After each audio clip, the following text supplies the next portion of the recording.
Logical morning, everyone. So today we'll be discussing the legal reasoning portion of Vidig India Open Mock Test.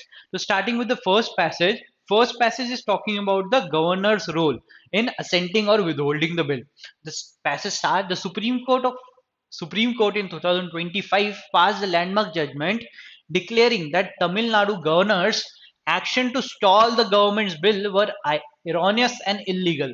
No authority in discharging of its duties must attempt to breach the constitutional firewall. The action of the governor कि अभी जो recently news में चल रहा था कि governor ने bills को विदहोल्ड करके रखा है या फिर स्टॉल करके रखा है, विदहोल्डिंग या फिर असेंट देने से कुछ भी नहीं कर रहा है, तो उस केस में हम क्या बोल रहे हैं यहाँ पे? The actions of the governor first in exhibiting prolong inaction over the bill, कि अगर बिल आपके पास आया है फॉर असेंट या फिर विदहोल्डिंग के लिए तो आप उसमें से कुछ तो करो. If the governor is not doing anything, वो क्या बोल रहा है? Prolong in action over the bill. Secondly, in declaring simplicity withholding of assents, अगर बिल आया है आपके पास, गवर्नर के पास, वो क्या कर सकता है? उसको असेंट दे सकता है या विदहोल्ड कर सकता है. क्या बोल रहा है? सिंप्लिसिटी और विदहोल्डिंग ऑफ असेंट, क्या आपने असेंट देने से मना कर दिया है अगर, तो क्या आप सिंपली ये बोल सकते हो कि मैं असेंट नहीं दे रहा इस बिल के ऊपर? नहीं.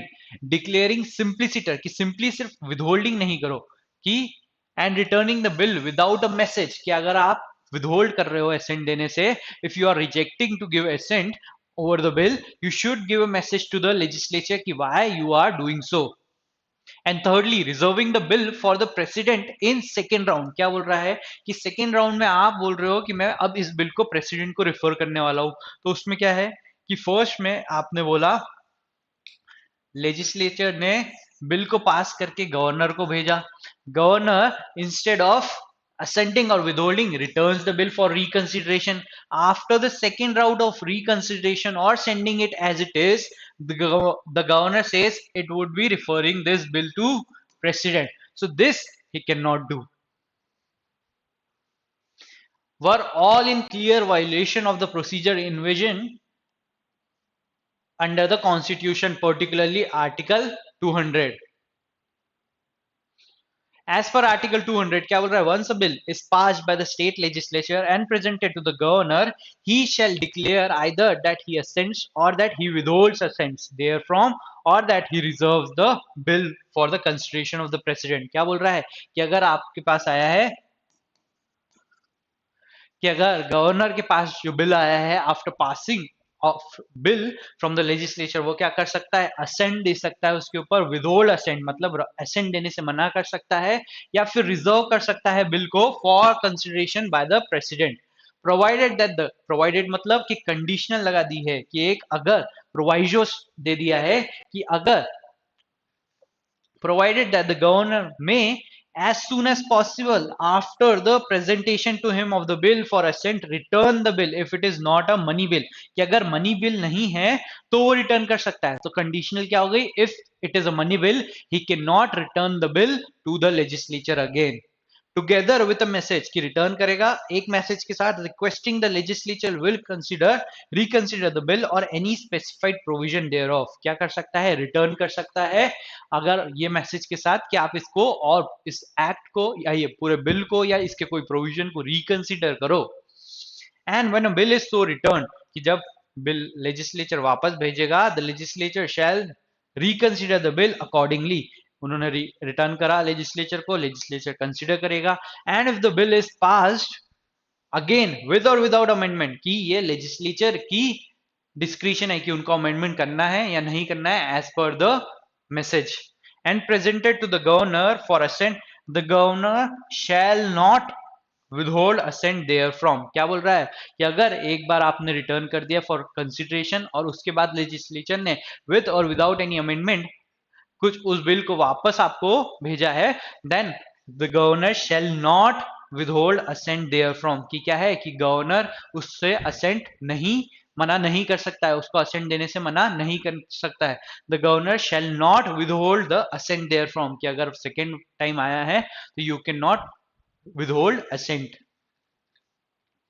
Provided further that the governor shall not assent, कि कब assent नहीं करेगा और कब रिजर्व करेगा for consideration to प्रेसिडेंट ये क्या बोल रहा है कि आपको ये तो करना ही है, अगर हो रहा है तो, कि आपको असेंट नहीं देना है और प्रेसिडेंट को रिफर करना ही है, which in the opinion of the governor would, if it becomes law, so derogate from the power of the high court as to endanger the position which that court is by this constitution designed to fill। कि अगर ये तो एक specific condition बता दिया है कि आपको असेंट देनी ही नहीं है और इसको आपको बिल को रिजर्व करना ही है फॉर प्रेसिडेंट कंसिडरेशन, कब, कि जब ये वाली कंडीशन हो रही हो कि बिल में ऐसे कोई प्रोविजन है जिससे आपको लगता हो कि हाई कोर्ट की पावर इन डेंजर हो सकती है, तो ये वन ऑफ द कंडीशंस है। It is not the only condition in which the president in which the governor can reserve the bill for president. The judgment added timelines, कि इस judgement ने क्या करा, टाइमलाइन करी, कि यहाँ पे कुछ भी स्पेसिफाई नहीं करा था कि इतने टाइम में आपको असेंट देना है, कितने टाइम में आपको विदहोल्डिंग ऑफ असेंट करना है। तो the government added timeline in case of either withholding of assent और reservation for consideration for president upon the aid and advice of the state of council of minister. क्या कर रहा है कि अगर गवर्नर काउंसिल ऑफ मिनिस्टर की advice के accordingly ये कर रहा है, क्या कर रहा है, विदहोल्डिंग या फिर रिजर्वेशन कर रहा है बिल का, तो उसके पास कितना टाइम है, विद इन 1 मंथ, कि उसको विद इन 1 मंथ ये करना पड़ेगा। अगर कॉन्ट्ररी टू द एडवाइस कर रहा है तो उसके पास कितना टाइम है, 3 मंथ्स का। क्या बोल रहा है, in case of withholding of assent contrary to the advice, कि यहाँ पे काउंसिल ऑफ मिनिस्टर ने उसको कोई एडवाइस नहीं करी है कि आप इसके ऊपर असेंट देने से मना कर दो, पर अगर वो कर रहा है ऐसा तो उसके पास कितना टाइम है, must return the bill together with a message with in 3 months. तो उस कंडीशन में अगर वो विदहोल्ड कर रहा है without the advice of the council of minister, तो उसको 3 महीने में लेजिस्लेचर को उसका रिटर्न करना पड़ेगा बिल, और उसमें मैसेज भी देना पड़ेगा कि वो उसने क्यों विदहोल्ड करा है ascent. Thirdly, in case of reservation of the bill for the consideration of the president, contrary to the advice of council of minister, governor shall make such reservation within 3 months। ये भी 3 months में करना पड़ेगा। In case of presentation of a bill after reconsideration in accordance with the first proviso क्या था, कि जब आपने एक बार लेजिस्लेचर को बिल दिया कि इसको आप कंसिडर करो और फिर वापस से आया है आपके पास bill, the governor must assent within 1 month, कि अगर वापस से आपके पास बिल आया है तो आप कितने 1 मंथ में उसको असेंट दोगे। Under article 201, where when a bill is reserved for the president may either assent, कि हमने प्रेसिडेंट को भेजा, गवर्नर ने प्रेसिडेंट को भेजा उसके कंसिडरेशन के लिए, तो प्रेसिडेंट क्या कर सकता है, उसको असेंट दे सकता है या विदहोल्ड असेंट कर सकता है। The order also held that the president does not have the power of इनडिफिनाइट stalling in decision making, कि प्रेसिडेंट भी जो है वो इनडिफाइनाइट स्टॉलिंग नहीं कर सकता है, कि वो उसके पास बिल रख के नहीं रख सकता, उन्हें भी डिसाइड करना पड़ेगा whether to assent the bill और withhold the assent, and should decide within 3 months, कि अगर उनको असेंट देना है तो वो भी 3 मंथ्स में करो, अगर उनको विदहोल्ड करना है असेंट तो वो भी 3 मंथ्स में करो, कि अगर रिजेक्शन ऑफ द बिल करना है कि असेंट नहीं देना है तो भी 3 मंथ्स में डिसाइड करो, किसको, प्रेसिडेंट को। 53. The governor of state of Vidya Pradesh receives a non-money bill passed by the state legislature after 2 months of inaction. The governor, not in consonance with the legislature, returns the bill to the legislature with a message suggesting reconsideration। क्या हुआ, उन्होंने 2 महीने तक रखा, उसके बाद उन्होंने उसको बोला, रिटर्न कर दिया लेजिस्लेचर को कि आप इसके ऊपर इसको और कंसिडर करो। The legislature passes the bill again without any amendment, तो वो कर सकते हैं, हाँ कर सकते हैं। It is not required that the legislature has to make an amendment according to the suggestions. The governor, instead of granting assent, reserves the bill for president's consideration। क्या करा उन्होंने, सेकेंड राउंड में जब सेकेंड टाइम बिल आया उनके पास में, उन्होंने उसको प्रेसिडेंट की कंसिडरेशन के लिए रख लिया। तो क्या वो कर सकता है, नहीं, सेकेंड टाइम वो प्रेसिडेंट के लिए रिजर्व नहीं कर सकता, अगर करना चाहता तो फर्स्ट टाइम में कर सकता था। The state government challenges this action citing Supreme Court ruling. क्या होगा स्टेट गवर्नमेंट चैलेंज का, validity of the state government challenge, तो स्टेट गवर्नमेंट चैलेंज कर सकती है, यस, क्योंकि फर्स्ट टाइम में उन्होंने क्या करा, with in the time period उन्होंने उसको मैसेज रिटर्न कर दिया कि आप इसको रिकंसिडर करो, बट जब सेकेंड टाइम आता है बिल तो गवर्नर क्या करते हैं, उसको प्रेसिडेंट के कंसिडरेशन के लिए रख लेते हैं, पर वो क्या कर सकते हैं सेकेंड टाइम में, नहीं। The challenge is valid as the governor shall assent to the bill repassed by the legislature and cannot reserve it for president at this stage. यही बोला है कि जब सेकेंड टाइम आता है तो you shall not withhold, आप withhold भी नहीं कर सकते और president के लिए भी reserve नहीं कर सकते, आपको assent देना ही है उसके ऊपर. The challenge is invalid as the governor retains discretion to reserve the bill for the president even after reconsideration. नहीं, this is against the passage, क्योंकि उन्होंने बोला कि तीन चीजें जो गवर्नर कर रहा था कि कि वो रोक के रख रहे थे, सेकेंड राउंड में वो प्रेसिडेंट को रिफर कर रहे थे, ये सब गलत है, अनकॉन्स्टिट्यूशनल बोला था. The challenge is valid as the governor stall the bill for a period more than the prescribe time. तो प्रिस्क्राइब टाइम क्या था? रिटर्न विद इन 3 मंथ्स करना था, तो उन्होंने वो करा था. तो आंसर क्या होगा हमारा? Option A.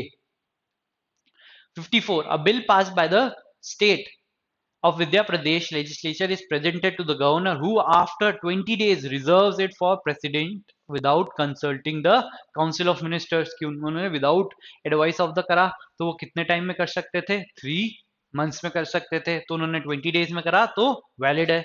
The president after 3 months, क्या बोल रहा है? The president after 3 months, president के पास कितना टाइम था कि within 3 months the president should decide whether to assent or withhold. तो उन्होंने क्या करा? आफ्टर 3 मंथ्स विदहोल्ड असेंट, उन्होंने 3 महीने बाद विदहोल्ड किया असेंट को, तो क्या वो कर सकते हैं? क्या ये वैलिड है? नहीं. The state government challenges both the governor and president's actions, की प्रेसिडेंट की भी और गवर्नर की एक्शंस को चैलेंज किया है. पर गवर्नर की एक्शन कैसी थी? वैलिड थी, because it was with in the time frame, कि 20 डेज के ही अंदर उन्होंने 20 डेज पे ही उन्होंने रिजर्व कर लिया, और उनके पास कितना टाइम लाइन था? 3 मंथ्स का. और प्रेसिडेंट ने क्या करा? आफ्टर 3 मंथ्स, क्योंकि गवर्नर अगर रिजर्व करना चाहता है without the aid of the council of minister, तो उनके पास कितना टाइम है? 3 मंथ्स का. बट प्रेसिडेंट के पास भी कितना टाइम है? 3 मंथ्स का, जो कि उन्होंने उसमें एक्शन नहीं लिए. तो governor is valid but the president's action are unconstitutional और invalid as per the judgment. The challenge is invalid against the governor and president, क्या दोनों के अगेंस्ट इनवैलिड होगा? नहीं. एज द, क्यों? प्रेसिडेंट के अगेंस्ट तो ये वैलिड है. As the governor may reserve a bill for the president at any time and the president may withhold assent without time constraint, क्या प्रेसिडेंट के पास कोई टाइम कंस्ट्रेंट नहीं है? नहीं. The challenge is valid against the governor, valid है against governor? नहीं. As reservation must be upon the aid and advice, क्या सिर्फ एड और advice of the council of ministers पे ही आप रिजर्व कर सकते हो बिल को for president consideration? No, there are 2 option. अगर आपको एड मिली है तो उससे टाइम लाइन, उससे टाइम फ्रेम चेंज हो जाएगा, और अगर आप विदाउट एड कर रहे हो तो उसमें आपको दूसरा टाइम मिलेगा. सी क्या बोल रहा है? The challenge is valid against both, दोनों के अगेंस्ट वैलिड है. क्या? As the government must act on the council of council's advice and the president cannot exercise the pocket veto or withhold assent indefinitely. तो यहाँ पे दोनों के against नहीं है, क्योंकि उसको सिर्फ काउंसिल ऑफ मिनिस्टर की एडवाइस पे काम करना जरूरी नहीं है. The challenge is valid against president as president has not abided the time provided by the Supreme Court, but invalid against the governor as he acted within time frame, क्योंकि उसने 20 days में ही कर लिया और उसके पास कितना टाइम था? 3 months का. तो answer is option D. 55. The Supreme Court, the Governor of State of Vidya Pradesh receives a bill passed by the state legislature and after several weeks communicates that he is withholding assent to the bill but does not return the bill to the legislature with any message or reason. क्या कर रहा है? उसने बोला कि वो withhold तो कर रहा है, कि वो assent देने से मना कर रहा है, पर कोई return नहीं करा, ना ही उसने कोई message दिया कि वो क्यों कर रहा है. तो पैसेज में क्या प्रोवाइडेड था कि if the governor is withholding the bill he should return the bill and give reasons और message to the legislature of its withholding, पर उसने ऐसा कुछ नहीं करा है. उसने सिर्फ क्या कम्युनिकेट करा है? Communicates that he is withholding assent. तो सिर्फ क्या ये कम्युनिकेट करना जरूरी है? नहीं, उसको रिटर्न भी करना पड़ेगा और मैसेज भी देना पड़ेगा of the reasons why he is doing so. The state government challenges this action citing the Supreme Court's judgment. Validity, assess the validity of governor's action. The governor's action is valid है क्या? नहीं, as he is constitutionally empowered to withhold assent without returning the bill. तो गलत, उसको return तो करना है. The governor action is invalid as mere simpliciter withholding without a message is unconstitutional. यही पैसेज में बोला है. The governor action is valid क्योंकि वो सिंपली विदहोल्ड नहीं कर सकता, उसको रिटर्न भी करना पड़ेगा और मैसेज भी देना पड़ेगा of its withholding. The governor's action is valid only if the bill concerns matter affecting the powers of the high court. तो यहाँ पे इसका तो कोई रिलेशन ही नहीं है, वो तो हमने किस में बोला था, reservation for president's consideration. The governor's inaction is invalid as the legislature fails to request reasons. तो legislature की ड्यूटी नहीं है कि request करना कि reasons पूछने की. It is the responsibility of the governor to return the bill with a message. तो आंसर क्या होगा, B. 56. The governor of state of Vidya Pradesh receives a money bill. अब यहाँ पे क्या आ रहा है, मनी बिल. और मनी बिल के रिस्पेक्ट में हमने पैसेज में क्या पढ़ा है कि उसको आप रिटर्न नहीं कर सकते. Governor can not return the money bill passed by the state legislature, believing that certain provisions may require further deliberation. The governor returns it to legislature with a detailed message requesting specific amendments. क्या money bill को return कर सकता है, नहीं. तो governor की action क्या है, इनवैलिड हो गई. The council of minister objects it but sends it back to the governor. The governor, unsure about the constitutional position, stalls assent for 15 days before finally granting assent. The opposition challenged the entire process, citing the Supreme Court's ruling and constitutional procedure. Which of the following best reflects the legal position? क्या है यहाँ पे, हमने article 200 में क्या पढ़ा है कि मनी बिल है तो गवर्नर उसको रिटर्न नहीं कर सकता है, कॉन्स्टिट्यूशनल फ्रेमवर्क के अगेंस्ट में एक्ट नहीं कर सकता है. तो यहाँ पे initial act of the governor is only invalid. The governors initial action of returning the money bill is valid होगी क्या, नहीं. एज डिटेल मैसेज, कि अगर आप डिटेल मैसेज भी दे रहे हो फॉर रिकंसिडरेशन तो क्या उससे आपका रिटर्निंग पावर इमर्ज हो जाएगा क्या, नहीं. If you don't have the returning power you can not do so. The governor's action is invalid as the constitution do not permit the return of a money bill for reconsideration. The initial return itself is ultra vires. Ultra vires कि उसके power के बाहर है या फिर ये unconstitutional है. regardless of subsequent assent, the governor's action is invalid as the council of ministers has objected the return of the bill and the bill was resent to the governor on such objection which was passed accordingly. तो ये क्या बोल रहा है, एक factual detail ही तो बता रहा है, लीगल रीजन दे रहा है क्या, नहीं. क्या बोल रहा है कि काउंसिल ऑफ मिनिस्टर ने तो ऑब्जेक्ट किया था उसको और bill was resent to the governor on such objection, क्योंकि मैंने ऑब्जेक्ट किया था और उसको वापस भी भेजा था, इसलिए ये उनका गलत है एक्शन. ये बोल सकते हैं कि आप नहीं, क्योंकि उनके पास पावर ही नहीं था रिटर्न करने का. This would be the correct answer. तो option B is the answer. D क्या बोल रहा है, वैलिड होगा क्या, is within 1 month timeline. तो सेकेंड जो उसने बोल रहा है कि वो एसेंट तो उन्होंने 15 डेज के अंदर दे दी है, पर वो तो कब दी है, बाद में. जो first action of the governor of returning the bill was invalid or unconstitutional. 57. Which of the following cannot be inferred regarding the Supreme Court's ruling on governor's assent to state bill as described in the passage? First क्या बोल रहा है, the Supreme Court prescribed that governor must always decide on granting assent or reserving a bill within one period of its presentation. तो क्या एक ही timeline दी गई है, नहीं. There are time frames with respect to different matter, कि अगर advice है council of minister के साथ की तो उसमें अलग होगा और दूसरे में अलग. Prescribe that governor must always decide, तो उसमें एक मंथ की हमेशा के लिए नहीं है, 1 मंथ और 3 मंथ का डिफ्रेंसिएशन दिया है कि अगर आपके पास एडवाइस है और अगर आप इन contravention of the advice of council of minister act कर रहे हो तो. The Supreme Court invokes its power under Article 142. तो आर्टिकल 142 के बारे में पैसेज में कुछ दिया है क्या, नहीं. This is the prior knowledge कि ये जो एक्शन हुई थी सुप्रीम कोर्ट की वो under article 142 of the constitution में हुई थी, but we can not use the prior knowledge to answer the question. The Supreme Court invokes in power under 142, so this cannot be inferred.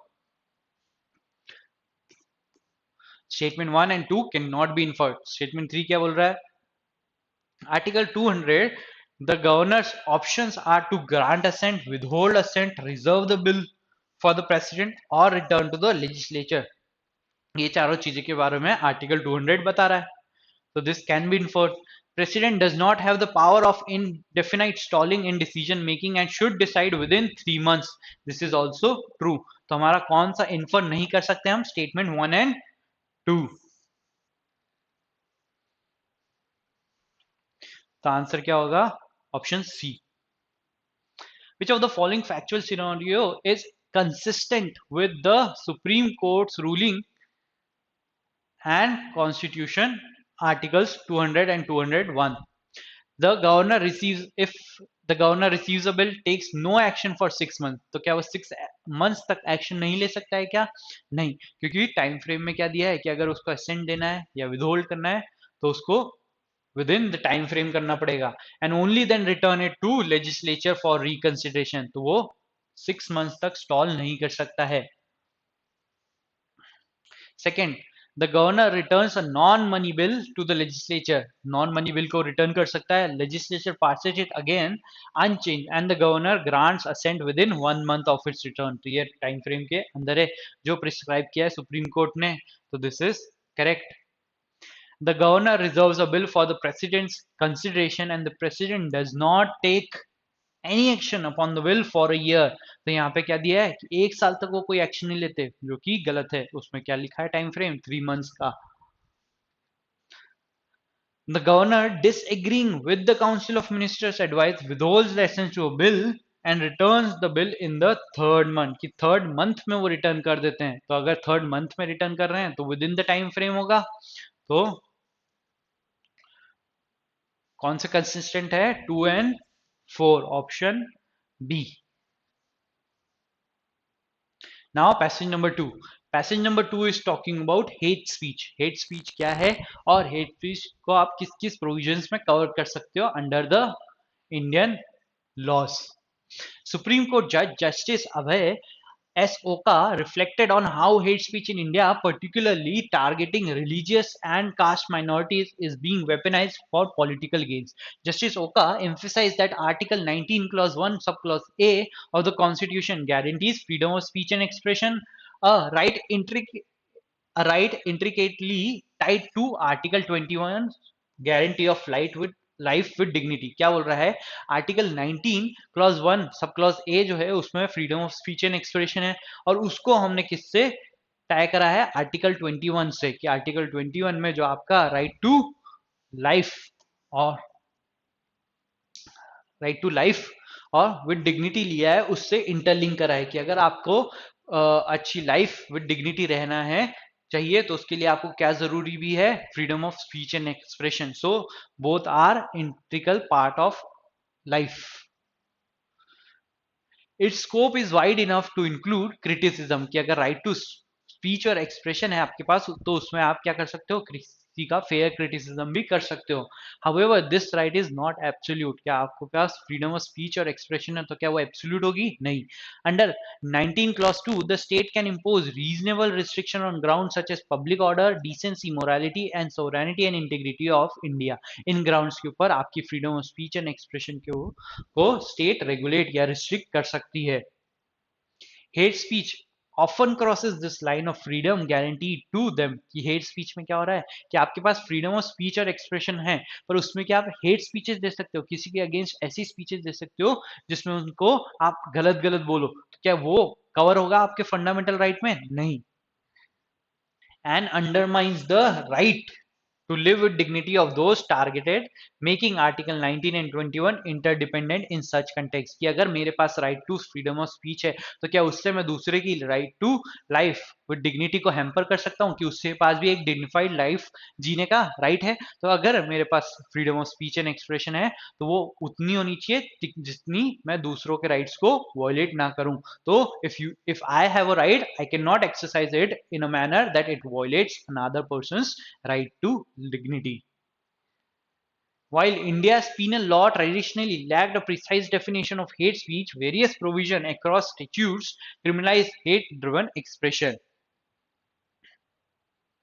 कौन कौन से बता रहा है, तो section 196 of the BNS, whoever by words either spoken or written or by sign or by visible representation. कि आप कैसे वर्ड से कि आप लिख के, बोल के, या फिर कोई एक्शन करके या साइन करके, थ्रू इलेक्ट्रॉनिक कम्युनिकेशन भी और अदरवाइज किसी भी मैनर में अगर आप क्या कर रहे हो, प्रमोट कर रहे हो, और attempts to promote on ground of religion, race, place of birth, residence, language, caste और community, or any other ground whatsoever, disharmony or feeling of enmity, hatred or ill will, कि अगर आप क्या कर रहे हो, दो कम्युनिटीज के बीच में, दो रिलीजियस के बीच में आप किसी भी मैनर में क्या कर रहे हो, हेट्रेड या डिसहार्मनी क्रिएट कर रहे हो, प्रमोट कर रहे हो, या फिर अटेम्प्ट कर रहे हो, तो उसके लिए आप 196 में लायबल होंगे।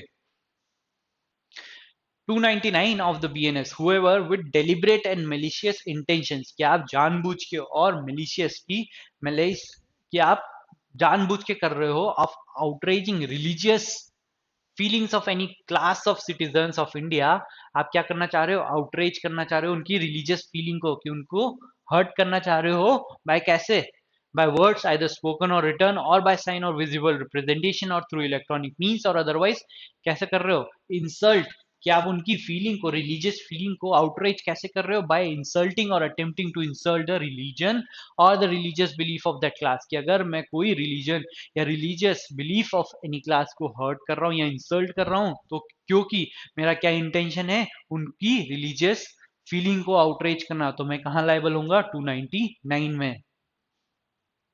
Section 79 of the BNS, whoever intending to insult the modesty of any woman utters, कि अगर आप क्या करना चाह रहे हो, insult of modesty of women को इंटेंड करने के लिए क्या करते हो, utters any words, makes any sound और जेस्चर्स, और एग्जिबिट्स एनी ऑब्जेक्ट, कि आप कुछ दिखा रहे हो उनको इन एनी फॉर्म, या कुछ बोल रहे हो या उनके सामने कुछ एक्ट कर रहे हो, इंटेंडिंग दैट सच वर्ड और साउंड शैल बी हर्ड, और दैट सच जेस्चर और ऑब्जेक्ट बी सीन, कि मैं क्या कर रहा हूँ, मुझे एक वुमेन की मोडेस्टी को आउटरीच करना है, ये मेरी इंटेंशन है, और उसके लिए मैं क्या कर रहा हूँ, कुछ वर्ड ऐसे बोल रहा हूँ जो मुझे पता है कि मैं इंटेंड कर रहा हूँ कि वो उनको सुनाई दे, या कुछ जेस्चर्स कर रहा हूँ with intention of outreaching the modesty, with intention कि वो उनको दिखाई दे, या फिर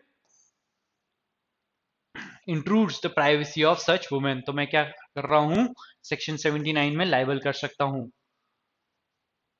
section 152 of the BNS, whoever, जो पहले 124A ऑफ आईपीसी था जिसमें सिडिशन था, ये क्या बोल रहा है, whoever purposely और knowingly, कि आप जानबूझ के ये जानते हो कि आप क्या कर रहे हो, words either spoken or written or by sign or by visible representation or electronic means, क्या कर रहे हो, इलेक्ट्रॉनिक कम्युनिकेशन और by use of financial means or otherwise excites or attempt to excite secession, arm rebellion or subversive activities, और encourage feeling of separatist activities, आप क्या कर रहे हो, आपके एक्शन के थ्रू क्या कर रहे हो, सिसेशन, कि आप डिफ्रेंसिएशन करना चाहते हो कंट्री में, आर्म रिबेलियन करना चाहते हो, करवाना चाहते हो, सबवर्सिव एक्टिविटीज, की कोई भी गवर्नमेंट के अगेंस्ट में आप कुछ सबवर्सिव एक्टिविटीज कराना चाहते हो, या encourage feeling of separatist idea, कि फूड डलवाना चाहते हो गवर्नमेंट इंडिया में, और इंडेंजर सोवरेनिटी और इंटीग्रिटी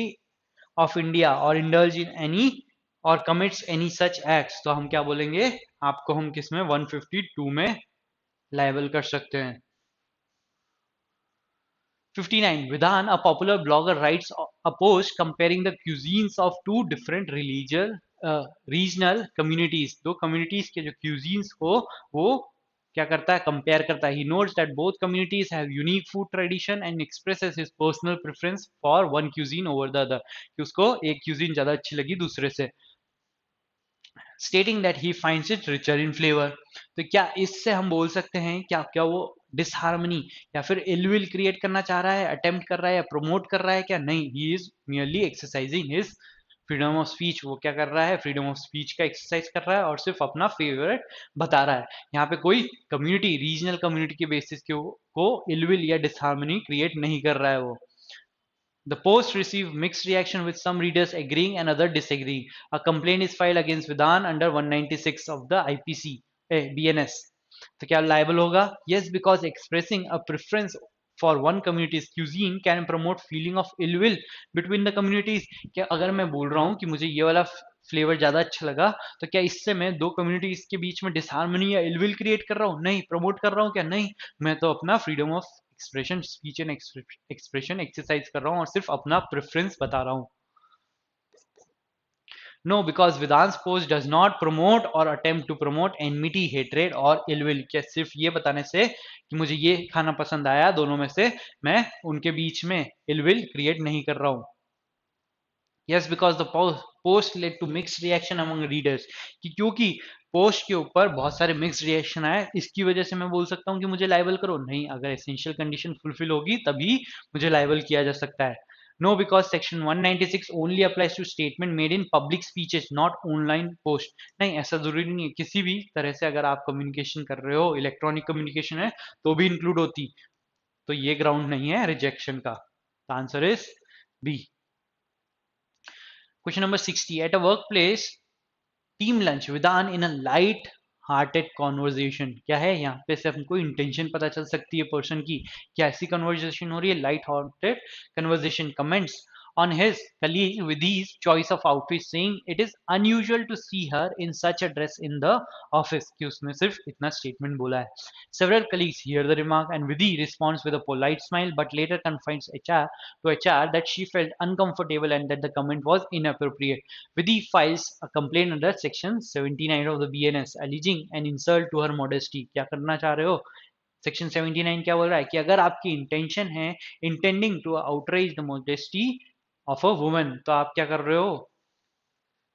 इंटेंशन होनी चाहिए आपके पास में. 79 ये बोल रहा है however intending to insult the modesty of a woman utters any words, कि कोई वर्ड्स करे विद द इंटेंशन होना चाहिए कि आप ये इंसल्ट करना चाह रहे हो उसकी मोडेस्टी. और मोडेस्टी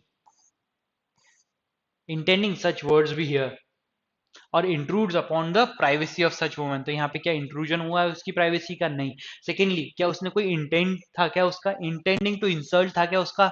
नहीं, वो तो लाइट हार्टेड कॉन्वर्जेशन हो रही थी. तो क्या हम बोल सकते हैं कि उसकी इंटेंट टू इंसल्ट है मोडेस्टी करने की? नहीं, क्योंकि फैक्चुअल सिचुएशन के अकॉर्डिंग क्या बोल रहा है कि एक लाइट हार्टेड कॉन्वर्जेशन चल रही है और उसने सिर्फ क्या बोला? Unusual to see her in such dress in office, कि उसने उसको कभी ऐसी ड्रेस में ऑफिस में नहीं देखा है. तो by this we cannot say that he had an intention to insult the modesty of Vidhi.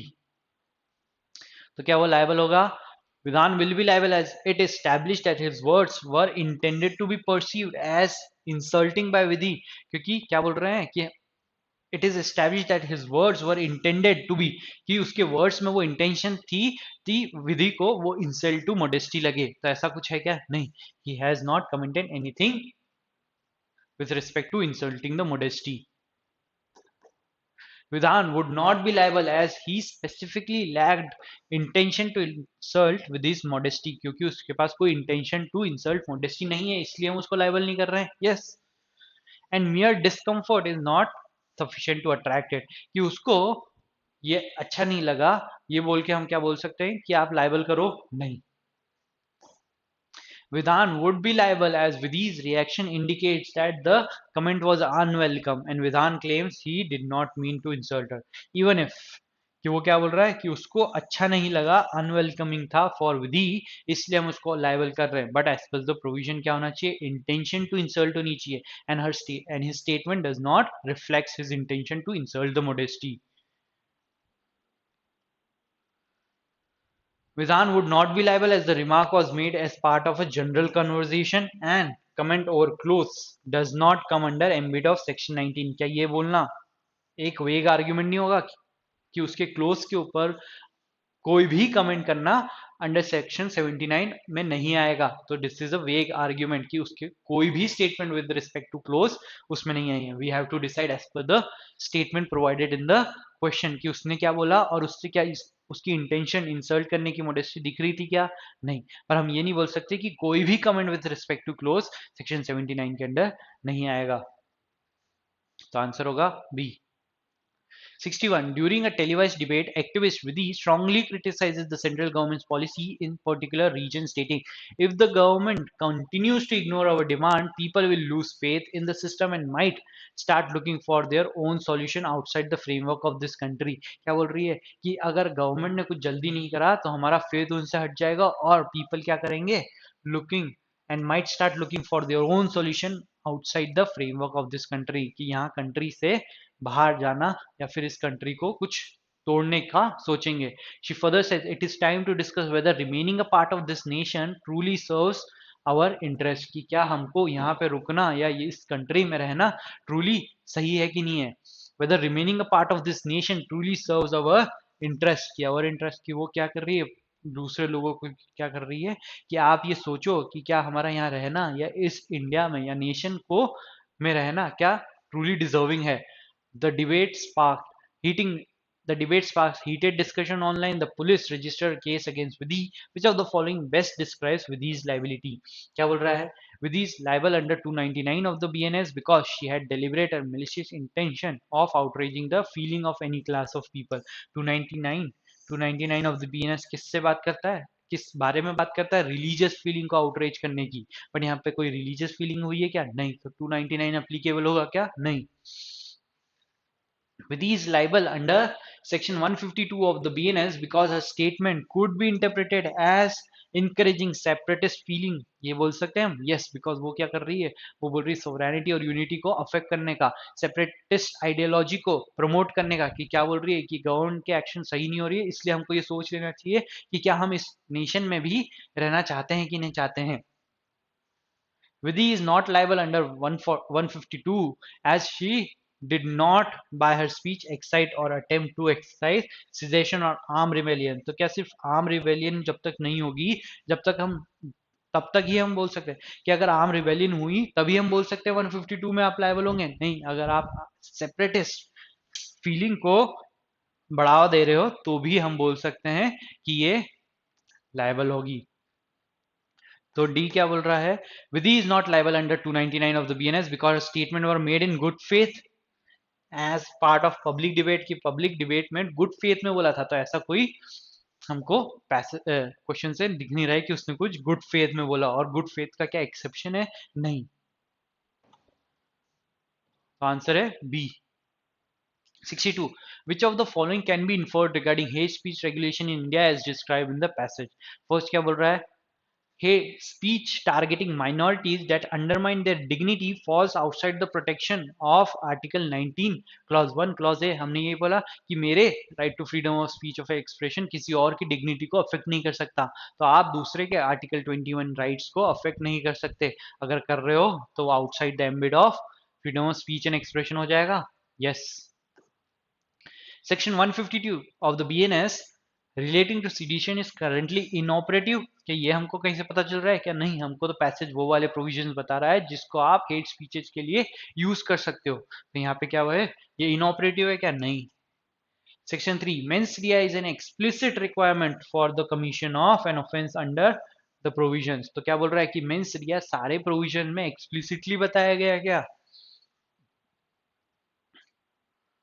तो अगर हम देखें कि 196 में क्या बोल रहा है, whoever by words either spoken, और इसमें कोई एक्सप्लिसिट मेंस रिया के बारे में बताया है क्या, नहीं, यहाँ पे कोई भी इंटेंशन नॉलेज या फिर इसके बारे में कुछ नहीं बताया है, कि जो भी बोल रहा है whoever by words spoken through communication promotes or attempts to promote disharmony, तो यहाँ पे कोई इंटेंशनली या फिर नोइंगली ऐसा कुछ वर्ड्स दिख रहा है क्या, तो आप ये नहीं बोल सकते कि explicitly intention is a requirement under section 196। तो क्या ये स्टेटमेंट सही होगा कि मेंस रिया सब में जरूरी है, नहीं, ये मेंस रिया एक्सप्लिसिटली रिक्वायर्ड है अंडर 196, नो, तो this can not be inferred. तो दूसरे में देखो कि 298 में डेलिबरेटली और मेलिशियसली इंटेंशन, तो ये क्या बताता है, मेंस रिया बता रहा है, इंटेंडिंग टू इंसल्ट मेंस रिया बता रहा है, whoever purposely और knowingly, तो ये क्या बता रहा है, मेंस रिया बता रहा है, तो हम इन प्रोविजंस में बोल सकते हैं कि explicit requirement of mens rea is provided, but with respect to the the provision of 196 we cannot say so। Fourth, Justice Oka underscored the constitutional and legal framework that governs both freedom of speech and its limitation। उन्होंने इस speech में यही बताया कि freedom of speech और उसकी limitations क्या क्या हो सकती है, तो दिस कैन बी इन्फर्ड, तो आंसर क्या होगा, option A, statement 1 and 4, option A। Which of the following factual scenario is consistent with the constitutional and statutory framework on hate speech as explained in the passage to attract liability? कि कहाँ पे हम liability attract कर सकते हैं वो वाला देखना है। A speaker calling for equal rights for an oppressed caste is prosecuted under 196। तो यहाँ पे 196 में अगर कर रहे हो तो यहाँ पे तो कुछ इलविल या डिसहार्मनी क्रिएट करना चाहिए। बट अगर मैं बोल रहा हूँ कि ये क्या बोल रहा है, एक ऑप्रेस्ड कास्ट को इक्वल राइट्स दो, तो यहाँ पे क्या मैं किसी को प्रमोट कर रहा हूँ या इलविल या डिसहार्मनी को प्रमोट कर रहा हूँ? क्या नहीं, मैं तो चाह रहा हूँ कि जो एक कास्ट ऑप्रेस्ड कास्ट है उसको इक्वल राइट्स मिले। तो मैं तो सिर्फ अपना फ्रीडम ऑफ स्पीच एक्सरसाइज कर रहा हूँ। तो क्या यहाँ पे लाइबिलिटी आ सकती है 196 में? नहीं। A cartoonist publishes a satirical drawing of a public figure, कि एक सटायर करता है वो ड्राइंग बना के, तो क्या उसके बेसिस पे चार्ज अंडर 79, 79 में क्या रिक्वायर्ड है कि आप मोडेस्टी ऑफ वुमेन को करो, insult the modesty of women. But यहाँ पे कोई फैक्ट स्पेसिफिक है क्या कि पब्लिक फिगर मैन है या वुमेन है? नहीं। तो we can not conclude that it would be correct. A member of a political party, an activist, distributes leaflets criticizing the other political party in the state and is arrested under 152।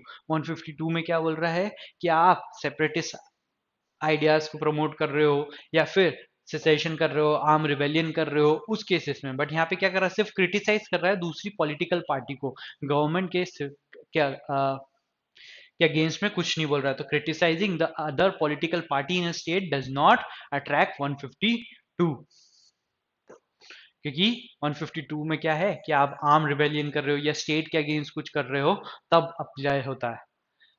Option D, a candidate in parliamentary election delivers a speech vilifying and belittling the religion of a community for which he is charged under 299।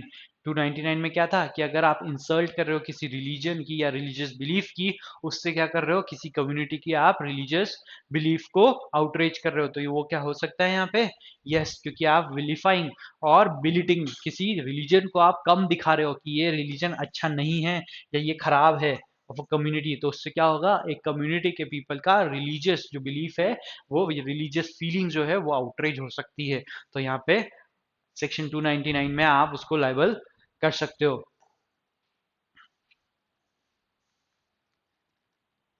Now passage number 3. Passage number 3 is talking about Arbitration and Conciliation Act 1996 was amended in 2015 to introduce section 29A. Under this provision, arbitral tribunal क्या होता है कि suppose दो parties अपना matter जो है out of the court settle करना चाहते हैं, तो अल्टरनेट डिस्प्यूट रिजोल्यूशन में आर्बिट्रेशन इज अ मेजर, कि आर्बिट्रेशन में आप जा सकते हो। तो आर्बिट्रर्स का यूज कर सकते हो या फिर आर्बिट्रल ट्रिब्यूनल का यूज कर सकते हो।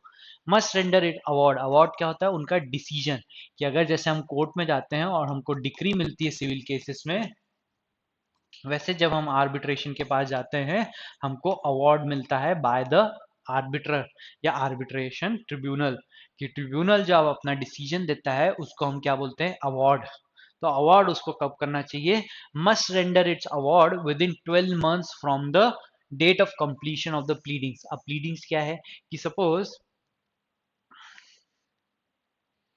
हमने डिसाइड किया पार्टी ए और बी ने कि हम with respect to our dispute we would prefer arbitration instead of court, तो arbitration के पास जाए, ठीक है। तो आर्बिट्रेशन के पास जाएंगे तो दोनों पार्टीज अपना केसेस आर्बिट्रेशन को प्रेजेंट करेगी कि ये मेरी प्लीडिंग्स है, बी बोलेगा ये मेरा डिफेंसेस है, ये मेरा रिटर्न स्टेटमेंट है। तो प्लीडिंग्स क्या हो गई, जो भी आपके आर्ग्यूमेंट्स है या भी आपका डॉक्यूमेंटेशन है with respect to your case, that are known as pleadings. Plead कर रहे हो जो आप आर्बिट्रेशन के सामने कि मैं मेरा केस ये है, ये मेरे आर्ग्यूमेंट्स है या ये मेरे केस है कि इस ग्राउंड्स के ऊपर मैं ये रिलीफ मांग रहा हूँ। तो यहाँ पे आप क्या लिख रहे हो, प्लीडिंग्स में आपके ग्राउंड्स लिख रहे हो और रिलीफ लिख रहे हो कि ये प्लीडिंग्स में किसको प्रेजेंट कर रहा हूँ, आर्बिट्रेटर को, कि एक डे पे डिसाइड किया कि हम आर्बिट्रेशन करेंगे, आर्बिट्रल ट्रिब्यूनल भी हो गया डिसाइड, कि यहाँ पे आर्बिट्रेटर डिसाइड हो गया, उसकी प्रोसीडिंग्स चालू हुई, यहाँ पे आपने प्लीडिंग दे दी और उसके बाद में जो होगा ये मैटर डिसाइड होगा कि आर्बिट्रेटर क्या होगा, दोनों पार्टीज को सुनेगा, उनके एविडेंसेस लेगा। तो यहाँ पे ये क्या होगा, ये प्रोसेस चलेगी। और ये प्लीडिंग कब कंप्लीट हुई, जब आपने अपनी अपनी प्लीडिंग्स दे दी, कि आपने अपने जो फाइलिंग थी वो कर दी। तो पैसेज क्या बोल रहा है कि नया जो सेक्शन इंट्रोड्यूस करा है 29A, उसमें क्या बोला है कि आर्बिट्रेटर या आर्बिट्रल ट्रिब्यूनल को अपना अवार्ड जो डिसीजन है कब तक देना चाहिए, within 12 months from the date of completion of the pleading, की जैसे ही दोनों पार्टीज की प्लीडिंग कंप्लीट हो जाए उसके 12 महीने में आपको अपना अवार्ड देना है।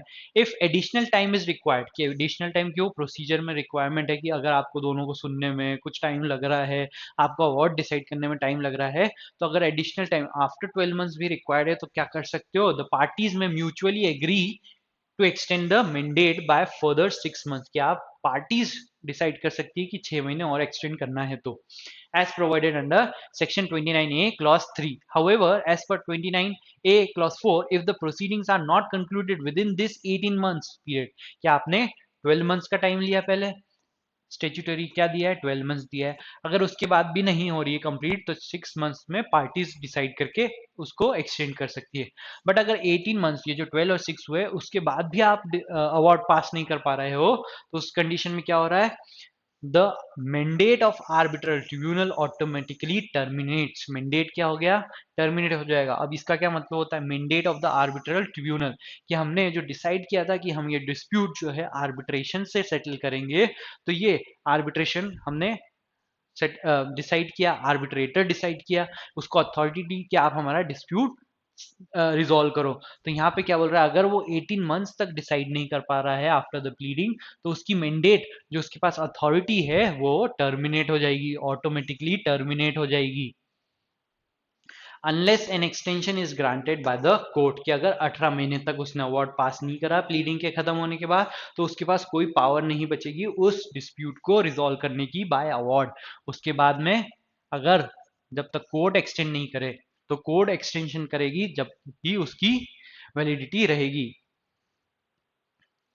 Section 29A clause 5 allows the arbitrator, कौन जा सकता है कोर्ट के पास में, आर्बिट्रेटर जा सकता है, या फिर either party to approach the court to seek additional time, कि 18 महीने के बाद अगर एक्सटेंशन चाहिए तो आर्बिट्रेटर भी जा सकता है और कोई भी पार्टी भी जा सकती है, provided they establish sufficient cause for the delay, कि जो डिले हो रहा है 18 मंथ्स में भी आप अवार्ड नहीं पास कर पाए हो, तो उसका सफिशिएंट कॉज होना चाहिए, जब ही कोर्ट क्या है एक्सटेंड करेगी after 18 months. Judicial interpretation of Section 29A has consistently emphasized flexibility in granting extension, recognizing that delay in arbitration may arise due to procedural complexities or the conduct of the parties. The Supreme Court in ONGC Petro Editions Limited versus Phone Constructions Company 2022 held that courts have wide discretion under section this to extend the mandate of the tribunal, कि courts के पास power है, provided that the party seeking an extension demonstrate a valid reason. तो यहाँ पे आप क्या बोल रहे हो कि जब रीजन आएगा आपके पास तभी कोर्ट कर सकती है, कोर्ट के पास पावर है, पर वो क्या कभी भी यूज कर सकती है, नहीं, उनके पास भी कंडीशन है कि अगर वैलिड रीजन मिले तभी आप करो। The court further clarified that there is no statutory restriction on filing multiple application for extension, कि सपोज यहाँ पे मैंने फाइल करी और 1 महीने का एक्सटेंशन लिया, आर्बिट्रेटर ने ये भी फिर भी अवार्ड नहीं दे पाया, तो दूसरी पार्टी गई 1 महीने का लेने के लिए, फिर तीसरी जो पार्टी थी उसने 1 महीने का लिया, फिर आर्बिट्रेटर ने 1 महीने का लिया, तो क्या मल्टीपल एप्लीकेशन आप कर सकते हो, yes it is allowed the court, but क्या होना चाहिए, वैलिड रीजन होना चाहिए आपके पास में। The court further clarified there is no statutory restriction on filing multiple applications for extension and such limitations cannot be judicially imposed. An important aspect of Section 29A is the power of the court to not only extend the mandate also to terminate the appointment of an arbitrator। ये क्या बोल रहा है यहाँ पे, not only extend the mandate, कि 18 महीने के बाद आप जो कोर्ट है वो मैंडेट या अथॉरिटी ऑफ द आर्बिट्रेटर को एक्सटेंड कर रहे हो, पर उसके साथ साथ उनके पास और क्या पावर है कि terminate the appointment of an arbitrator, कि आप उसको टर्मिनेट भी कर सकते हो, कौन, court, and appoint a substitute arbitrator if the delay is deemed unjustified. This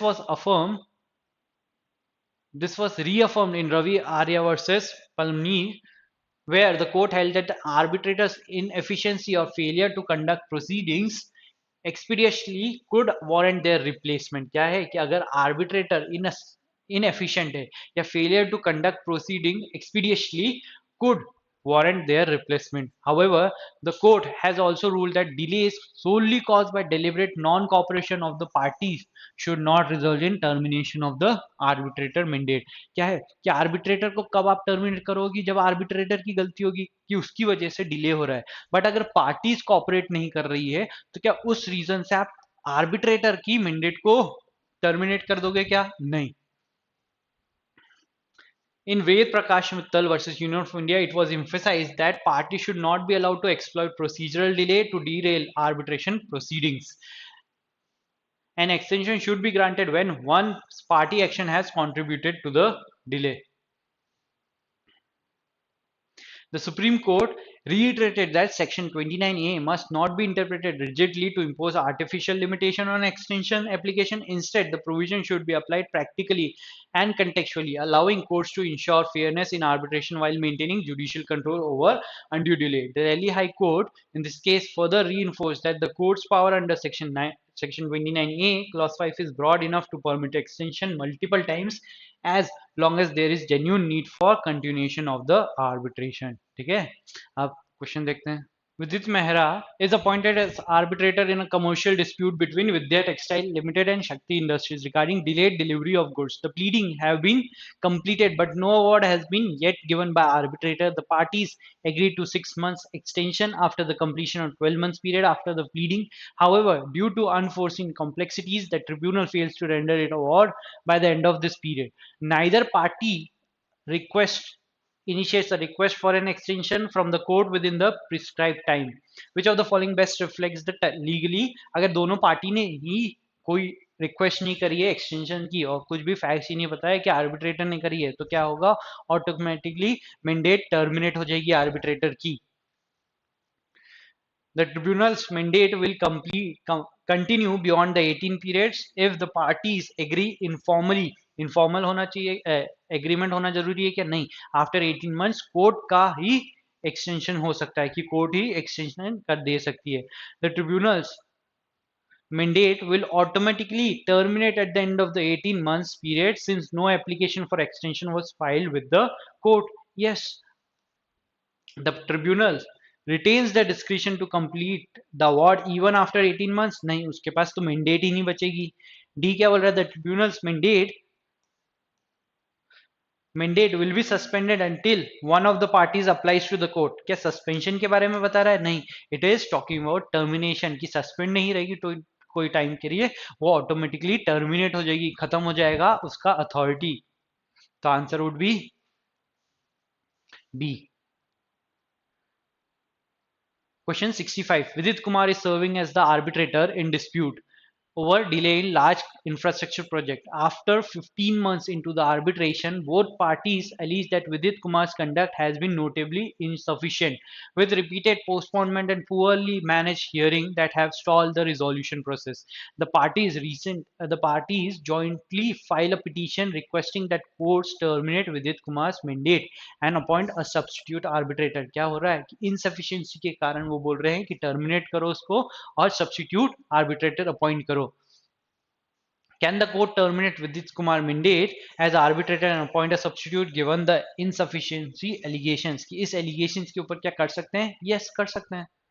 Yes, because if an arbitrator if inefficiency or failure to expedite proceeding is demonstrated, the court may terminate his mandate and replace him. Yes. No क्या बोल रहा है?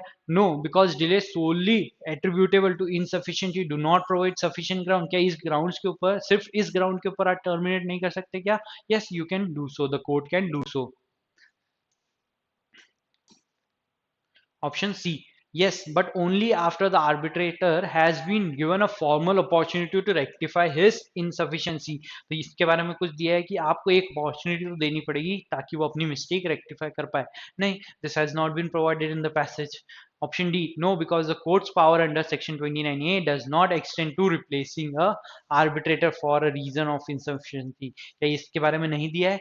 Yes, दिया हुआ है. तो answer would be A. 66. Vidit Engineers and Bharti Construction are embroiled in a commercial dispute over contract execution. Arbitrator Vidisha Singh has been presiding over the arbitration for 16 months after the pleading. Despite Vidisha's inefficient management, Bharti Construction repeatedly delays submission.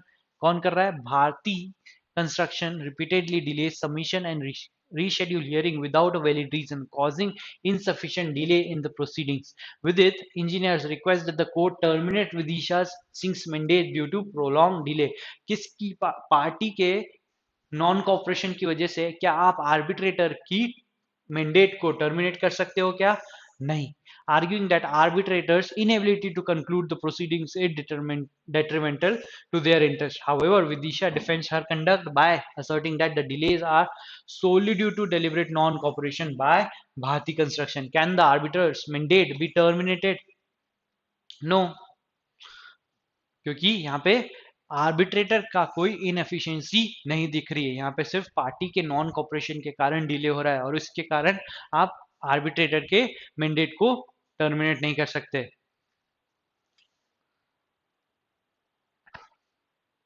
तो yes क्या बोल रहा है? Yes because any prolong, कोई सी भी prolong delay in arbitrate justify termination of arbitrator.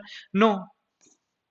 No, as both parties agree that arbitrator inefficiency is the prime cause. क्या prime cause insufficiency है? नहीं. यहाँ पे तो argument किसके ऊपर हो रहा है कि non cooperation by the party. Yes, but only if with it engineers can demonstrate that the non-cooperation directly impair the arbitrator's ability to proceed. तो ये condition भी दी नहीं है कि अगर आप ये बता दो कि cooperation नहीं हो रहा है by parties से, उस basis के ऊपर आप terminate कर सकते हो mandate of arbitration. नहीं. No, because delay caused by deliberate non-cooperation of the parties do not constitute valid ground for terminating the arbitrator mandate. यही पैसेज में प्रोवाइड है कि अगर कॉपरेशन के कारण, नॉन कॉपरेशन ऑफ पार्टी के कारण डिले हो रहा है तो उसकी वजह से आप आर्बिट्रेटर को रिस्पॉन्सिबल नहीं कर सकते. The answer is D. 67 क्या बोल रहा है? 67 suppose in the earlier scenario that new evidence emerges showing that in addition to Bharti Construction deliberate non-cooperation, arbitrator Vidishi has repeatedly failed to schedule hearing. कि non-cooperation in addition to Bharti Construction deliberate non-cooperation, कि party की non-cooperation थी ही, पर उसके साथ में अगर जो आर्बिट्रेटर है उसने भी schedule fail to schedule hearing without reasonable cause contributing significantly to the overall delay. कि वो जो था आर्बिट्रेटर की भी गलती थी कि उसने भी contributing significantly to the overall delay to the arbitration, कि अगर वो भी रिस्पॉन्सिबल है तो क्या उस बेसिस के ऊपर आप उसकी मैंडेट टर्मिनेट कर सकते हो? यस, क्योंकि यहाँ पे नॉन कॉपरेशन के साथ साथ क्या हो रहा है, एडिशनल फैक्ट उसके इनएफिशिएंसी भी दिखा रहे हैं, तो अगर वो भी वो रिस्पॉन्सिबल है आर्बिट्रेटर तो आप कर सकते हो उसकी मैंडेट को terminate. With this new facts can the court justify terminating Vidisha Singh's mandate based on her own scheduling delay? क्या इस ग्राउंड्स पे कर सकते हो? Yes. may terminate her mandate because the delay for the parties non cooperation justify the complete replacement.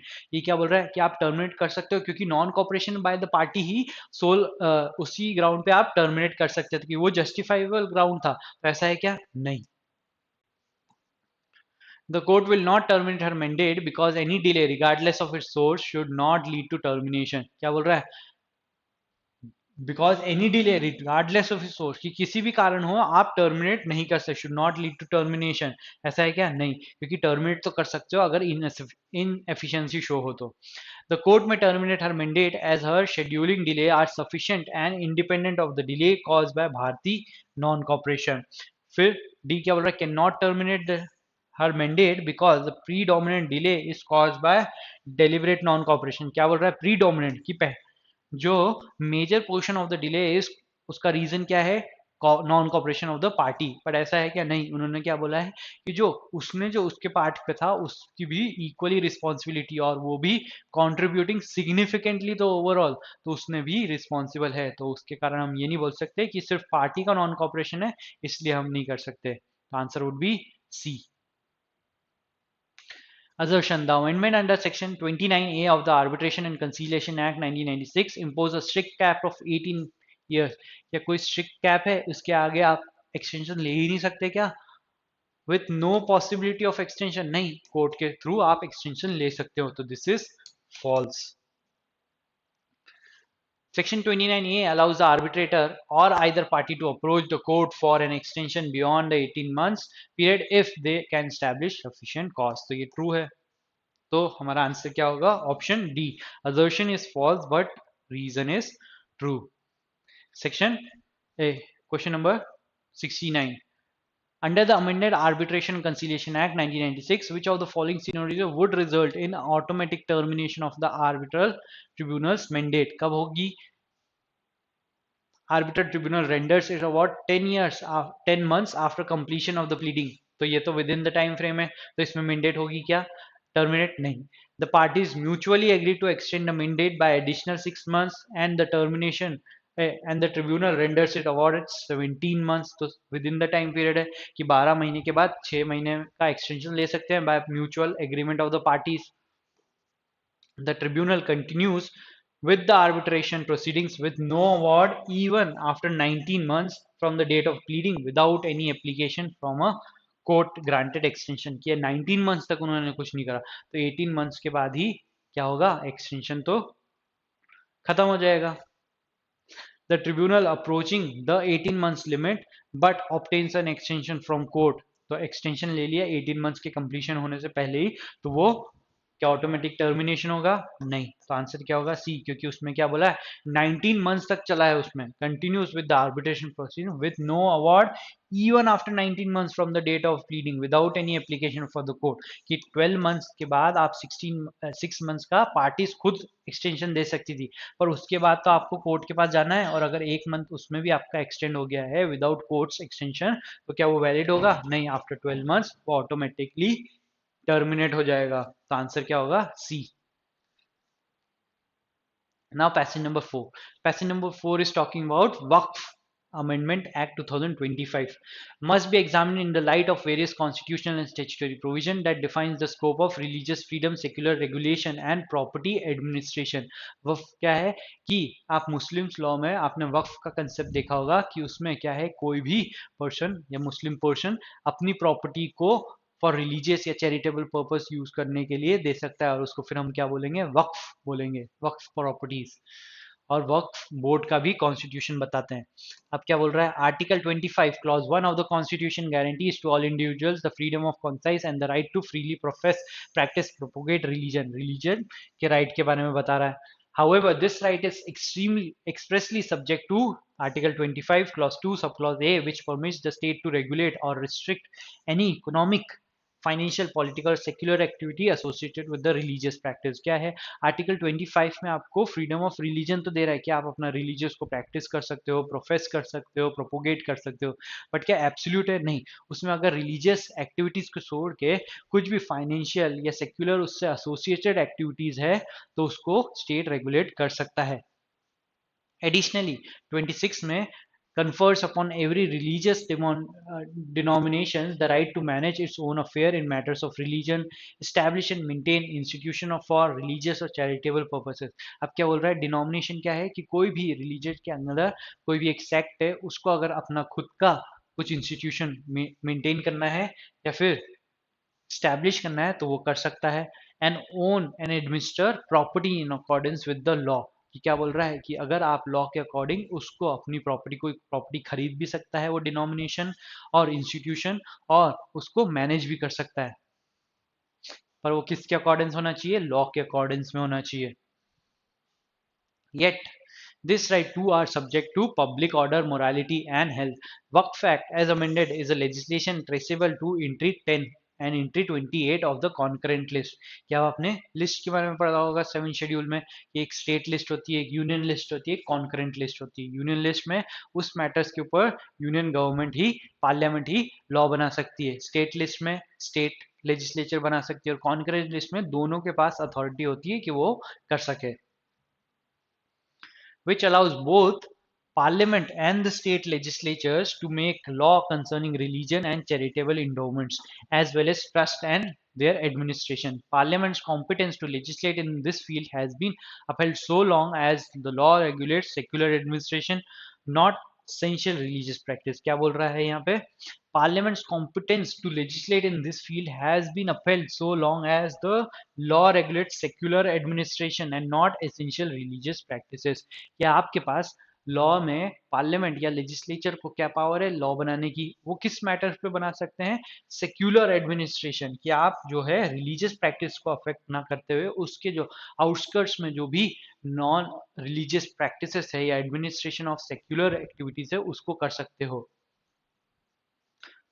This distinction was underscored by Supreme Court in the Commissioner Hindu Religious Endowment Madras versus Sri Lakshminarayanan, where it was held that while religious practices are protected, the administration of religious property can be subjected to state regulation. क्या बोल रहा है कि आप religious practices को तो hamper नहीं कर सकते हो, पर उससे जो भी प्रॉपर्टीज है religious properties can be subject to state regulation. की जो प्रॉपर्टीज अगर कोई स्टेट अगर कोई रिलीजियस इंस्टीट्यूशन होल्ड कर रही है तो उसको रेगुलेशन के लिए स्टेट लॉ बना सकती है.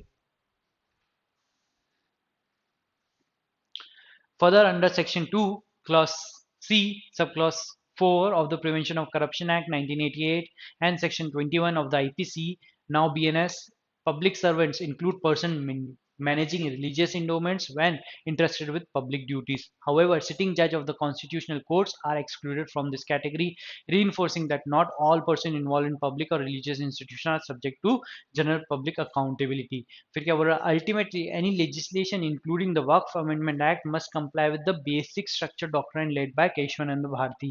केशवानंद भारती में क्या बोला था कि आप कॉन्स्टिट्यूशन के बेसिक स्ट्रक्चर की जो एसेंशियल फीचर्स होंगे कॉन्स्टिट्यूशन के उसको अमेंड नहीं कर सकते, which includes secularism, federalism, and the protection of fundamental rights as its core components. While every law enacted by the parliament carries a presumption of constitutionality as affirmed in the state of West Bengal, कि कोई भी law जो बनाया है हम ये presume करेंगे कि वो कॉन्स्टिट्यूशनल है. Such presumption can be rebutted if the law infringes constitutionally guaranteed freedom or alters the essential balance of power under the federal structure. Thus, the Waqf Amendment's validity will ultimately depend on whether it regulates whether its regulatory scope intrudes upon religious autonomy or merely administers secular aspect of Waqf properties in accordance with constitutional limits. क्या है कि अगर हम ये तो presume करेंगे कि जो भी लॉ बना है वो कॉन्स्टिट्यूशनल है, पर हम उसको रिवर्ट कर सकते हैं, मतलब उसके अगेंस्ट में आर्ग्यूमेंट दे सकते हैं और उसको अनकॉन्स्टिट्यूशनल डिक्लेयर करा सकते हैं अगर हम ये प्रूव कर दें कि वो बेसिक स्ट्रक्चर के अगेंस्ट है या फिर कॉन्स्टिट्यूशनल फ्रेमवर्क के अगेंस्ट जा रहा है. Question number 70. The state government through law introduces a provision requiring all religious institutions to compulsorily disclose detailed financial records. क्या बोल रहा है? लॉ के थ्रू इंट्रोड्यूस कर रहा है all religious institution to compulsorily, कि अगर सपोज मैं एक रिलीजियस इंस्टीट्यूशन फॉर्म कर रहा हूँ अपना, तो मुझे उसका लॉ के अकॉर्डिंग क्या करना चाहिए? डिस्क्लोज करना चाहिए, फाइनेंशियल रिकॉर्ड्स एंड ऑडिट करवाना चाहिए. This has been challenged, arguing it violates the constitutional right provided under Article 25. Article 25 में क्या है? Right to freedom of religion है, पर रिलीजन में सेक्युलर और फिर जो नॉन रिलीजियस एक्टिविटीज है उसको स्टेट रेगुलेट कर सकती है. तो यहाँ पे क्या है, उन्होंने क्या बोल रहा है कि जो रिलीजियस इंस्टीट्यूशन है उसके फाइनेंशियल रिकॉर्ड को आप ऑडिट करवाओ, तो वो क्या रिलीजियस प्रैक्टिसेस को अफेक्ट कर रहा है? नहीं.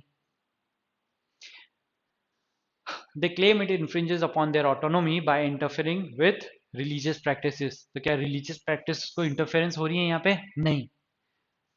The validity of the claim is invalid since Article 25 Clause 2 Subclause A permits state regulation of financial and secular activities related to religious institutions. True.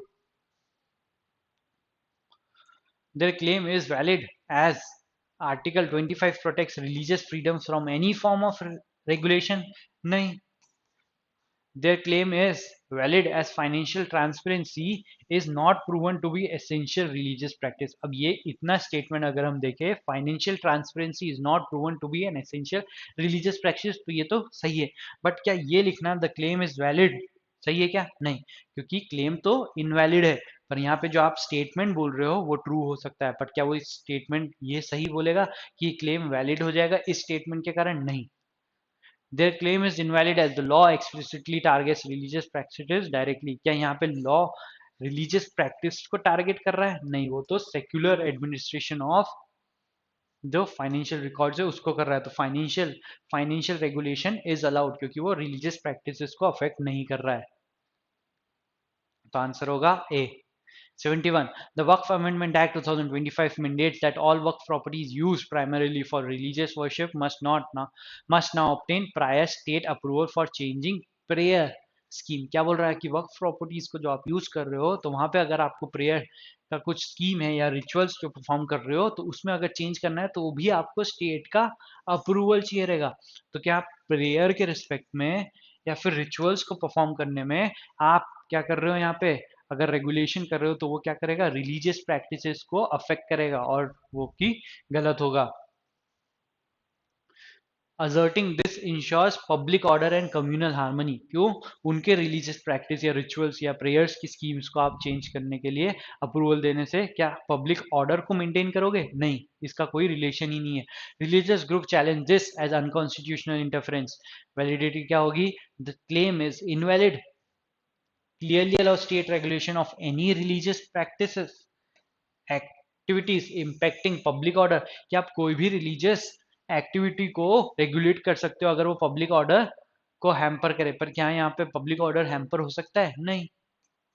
The claim is valid as the groups can prove that change in prayer scheme or rituals adversely impact public order। कि वो क्या बोल सकते हैं कि यहाँ पे the claim is valid, कि वो यो बोल सकते हैं कि अगर कैन प्रूव कि जो चेंज हो रहा है वो चेंज इन प्रेयर स्कीम और ritual adversely impact public order, ये तो उनके अगेंस्ट ही चला जाएगा। अगर वो बोले हैं कि वो इंपैक्ट कर रहा है पब्लिक ऑर्डर इसलिए हम चैलेंज कर रहे हैं, तो ये तो अगेंस्ट में जाएगा उसके। The claim is valid. The Supreme Court drew a clear line between permissible secular regulation and unlawful interference with core religious practices। तो यहाँ पे क्या कर रहे हैं, वो interference with core religious practice कर रहे हैं कि अगर हम चाहते हैं कि हमारी prayer scheme में या rituals में कुछ change करें तो उसके लिए हमको state की approval लेने की कोई जरूरत नहीं है। तो आंसर क्या होगा? सी। 72. Suppose the state modifies the act to require that any substantial transaction or sale of Waqf properties की जो भी प्रॉपर्टीज है उसकी आप ट्रांजैक्शन कर रहे हो, किसी को बेच रहे हो, मॉर्गेज कर रहे हो, कुछ भी ट्रांजैक्शन कर रहे हो with respect to properties, must be notified to the appropriate state authority. क्या कर रहे हैं कि आप जो भी ट्रांजैक्शन कर रहे हो आप करो, पर उसको हमको नोटिफाई भी करो कि ये ट्रांजैक्शन हम with respect to Waqf properties कर रहे हैं, solely on the ground of insuring proper administration, transparency and preventing disorder. क्या कर रहे हैं कि आप अकॉर्डेंस विद द लॉ करो। यहाँ पे हमने देखा था कि कोई भी रिलीजियस डिनोमिनेशन है वो अपनी प्रॉपर्टीज को ओन कर सकते हैं या फिर मेंटेन कर सकते हैं, but with respect to in accordance with the law होना चाहिए। अगर लॉ बोल रहा है कि आप सिर्फ नोटिफाई करो तो वो अकॉर्डेंस विद द लॉ होने के लिए ये जरूरी है। सेकेंडली, आप पब्लिक प्रिवेंटिंग डिसऑर्डर, क्या बोल रहा है, एडमिनिस्ट्रेशन, प्रॉपर एडमिनिस्ट्रेशन, ट्रांसपेरेंसी। क्या अगर नोटिफाई करोगे तो क्या हो जाएगा, ट्रांसपेरेंसी मेंटेन रहेगी कि वक्फ प्रॉपर्टीज का ट्रांजैक्शन कैसे हुआ है। सेकंड, उनका एडमिनिस्ट्रेशन सही से हो सकता है। और प्रिवेंटिंग डिसऑर्डर की सपोज एक ही प्रॉपर्टी को दो बार बेचा ना जाए, उसको प्रिवेंट करने के लिए एक मेंटेनेंस ऑफ रिकॉर्ड जरूरी है, तो उससे हम क्या कर सकते हैं, एक डिसऑर्डर प्रिवेंट कर सकते हैं। तो religious denomination again challenges this provision, claiming it violates their constitutional right under article 26। तो क्या वो सही है? Revise claim is invalid as the state specifically targets religious belief beyond secular। क्या बोल रहा है, the claim is invalid as the state specifically targets religious belief. तो कुछ रिलीजियस बिलीफ को टारगेट कर रहा है क्या? नहीं। The claim is valid since the need to give notification inherently violates the religious denomination autonomy in managing their property। कि आप सिर्फ नोटिफाई करने से आपकी authority to manage their property वो वायलेट हो जाएगी? नहीं, क्योंकि आपके पास राइट है बट वो भी अकॉर्डेंस विद द लॉ होना चाहिए, और उससे यहाँ पे कोई सेक्युलर एडमिनिस्ट्रेशन से आपकी रिलीजियस प्रैक्टिसेस को अफेक्ट नहीं हो रहा है। फर्स्टली क्या बोल रहा है कि आपके पास राइट है, आप ओन कर सकते हो, रेगुलेट कर सकते हो, मेंटेन कर सकते हो अपनी प्रॉपर्टीज, पर वो कैसे होना चाहिए, अकॉर्डेंस विद लॉ होना चाहिए। सेकेंडली, उसकी इस राइट के ऊपर आप पब्लिक ऑर्डर के बेसिस के ऊपर रिस्ट्रिक्शंस लगा सकते हो। थर्डली, ये क्या ये कोई रिलीजियस प्रैक्टिसेस को अफेक्ट कर रहा था क्या? नहीं, ये सिर्फ सेक्युलर और या फिर प्रॉपर्टी एडमिनिस्ट्रेशन को देख रहा था।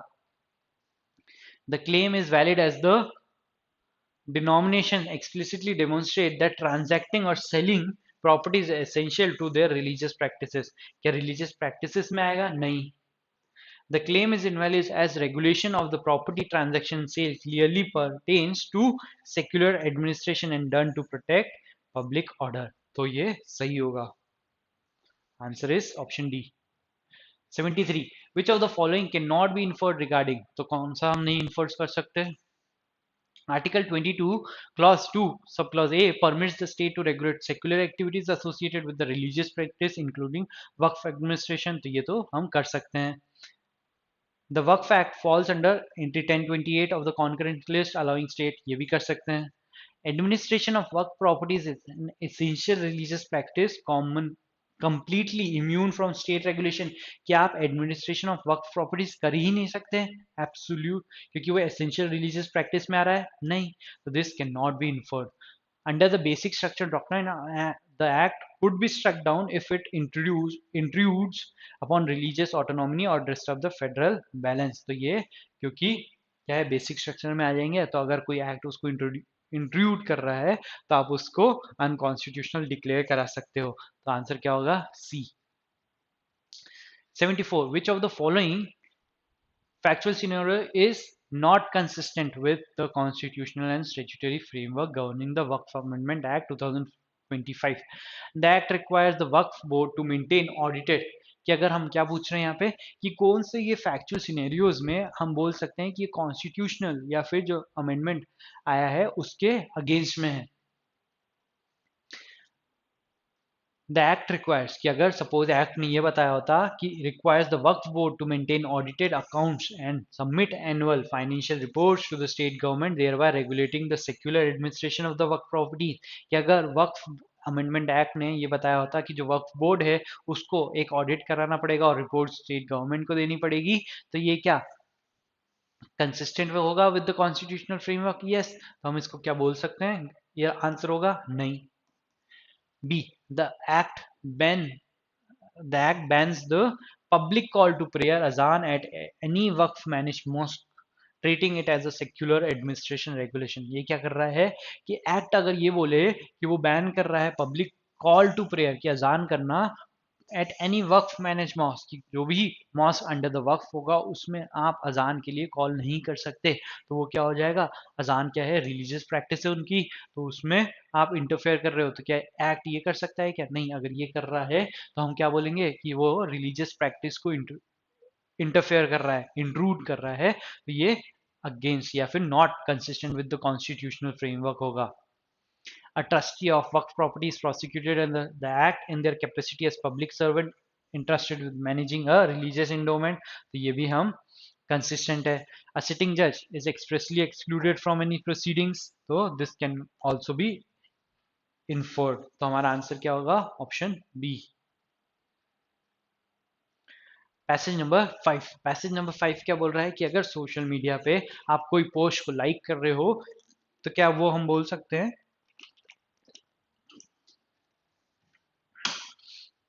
कि लाइकिंग ऑफ अ पोस्ट को हम क्या बोल सकते हैं कि आप पब्लिश कर रहे हो या ट्रांसमिट कर रहे हो उस इंफॉर्मेशन को. यहाँ पे क्या बोल रहा है? In a recent judgment in the Allahabad High Court held that merely liking a social media post does not amount to publishing or transmitting it. कि publishing और transmit sharing करना या फिर publish करना, कि अगर मैं post कर रहा हूँ तो वो हो सकता है, but अगर मैं किसी का post like कर रहा हूँ या उसके ऊपर reaction दे रहा हूँ, emojis दे रहा हूँ, तो क्या वो publishing और transmitting के अंदर आएगा? तो नहीं.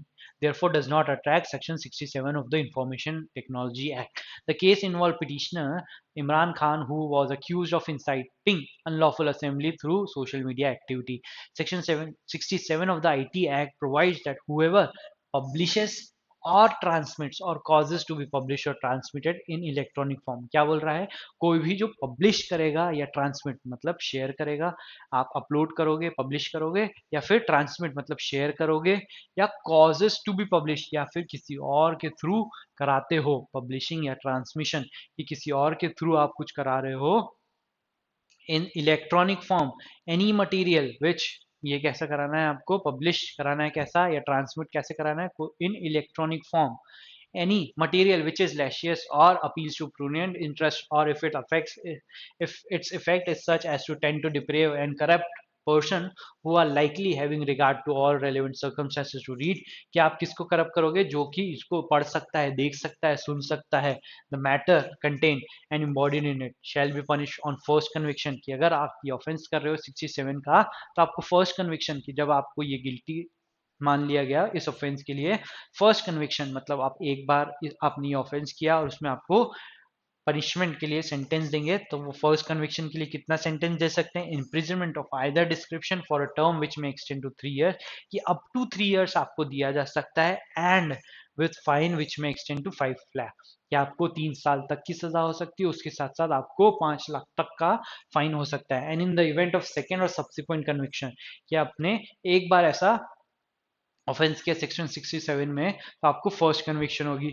अगर आपने उसके बाद वापस से वैसा ही ऑफेंस किया सेक्शन 67 में, और आपको सेकेंड या सब्सिक्वेंट कन्विक्शंस में फर्स्ट वाला जो लिमिट दी है वो नहीं लगेगी, जबकि कौन सी लगेगी? अब आपको कितनी पनिशमेंट हो सकती है? एक्सटेंड टू 5 years, की up to 5 years and fine up to 10 lakhs rupees हो सकता है.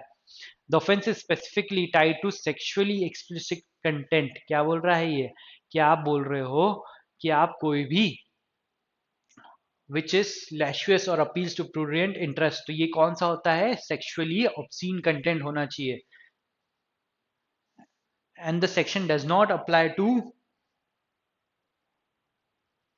प्रोएक्टिव और political speech unless it meets the threshold of obscenity. कि कोई भी ऐसा स्टेटमेंट नहीं होना चाहिए जिसमें सिर्फ आप प्रोएक्टिव हो उसमें, बट ऐसा होना चाहिए जिसमें ऑब्सीनिटी दिख रही हो, जो कम्युनिकेशन कर रहे हो या फिर जो पोस्ट कर रहे हो उसमें क्या होनी चाहिए? ऑब्सीनिटी होनी चाहिए. और ऑब्सीनिटी कैसे डिटरमाइन करोगे? Contemporary societal standard and must involve material that is sexually explicit in nature.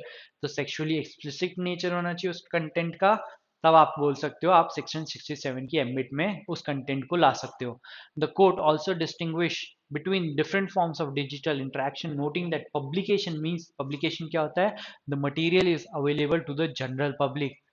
क्या आपने जनरल पब्लिक के लिए वो ओपन कर दिया है कि अब आपने कोई भी उस चीज को देख सकता है. And transmission implies an active forwarding और शेयरिंग ऑफ द कंटेंट, कि अगर मैं शेयर कर रहा हूँ या उसको फॉरवर्ड कर रहा हूँ, तब हम बोलेंगे आप ट्रांसमिट कर रहे हो उस कंटेंट को. पब्लिश करना मतलब ऐसा करना जिससे सब लोग उसको देख सकें.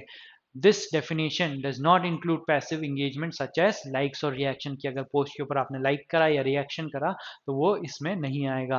Furthermore, Section 66 of the IT Act, which deals with computer-related offense like unauthorized access or data theft, Section 66A, struck down in Shreya Singhal versus Union of India, are often incorrectly invoked in cases involving social media activity. The Shreya Singhal judgment remains crucial in delineating the boundaries between offensive speech and constitutionally protected expression under Article 19, Clause 1, Subclause A, which guarantees freedom of speech and expression.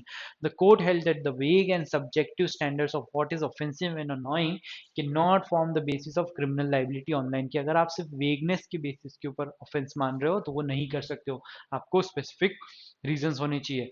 The judgment also indirectly touches upon Section 505 Clause 1, Subclause B of the IPC, now replaced with 197 of BNS, which criminalizes statement intended to cause alarm or incite unlawful assembly. However, for a prosecution under this provision to stand, there must be evidence of intent or knowledge. Now, question number 75 क्या बोल रहा है? Which of the following cannot be inferred?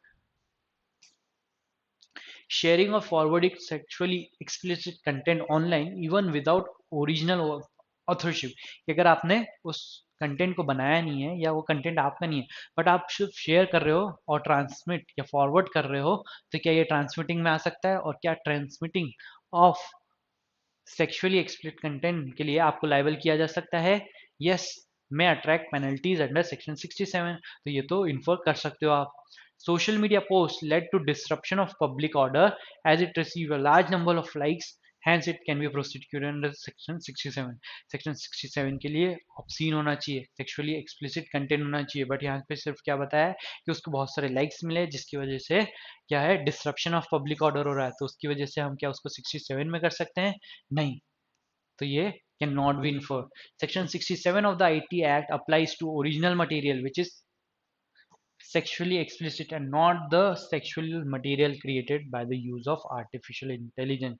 कि आप क्या content में सिर्फ original material use कर सकते हो क्या? नहीं, कि अगर एआई के थ्रू आपने कोई पिक्चर बनवाई है और उसको पोस्ट कर रहे हो जो कि सेक्सुअली एक्सप्लिसिट है, तो उसके उसके पोस्ट के लिए क्या आपके ऊपर सेक्शन 67 नहीं लगेगा? नहीं, तब भी लगेगा, क्योंकि क्या बोल रहा है, एनी मटेरियल के ऊपर ये हम लगा सकते हैं।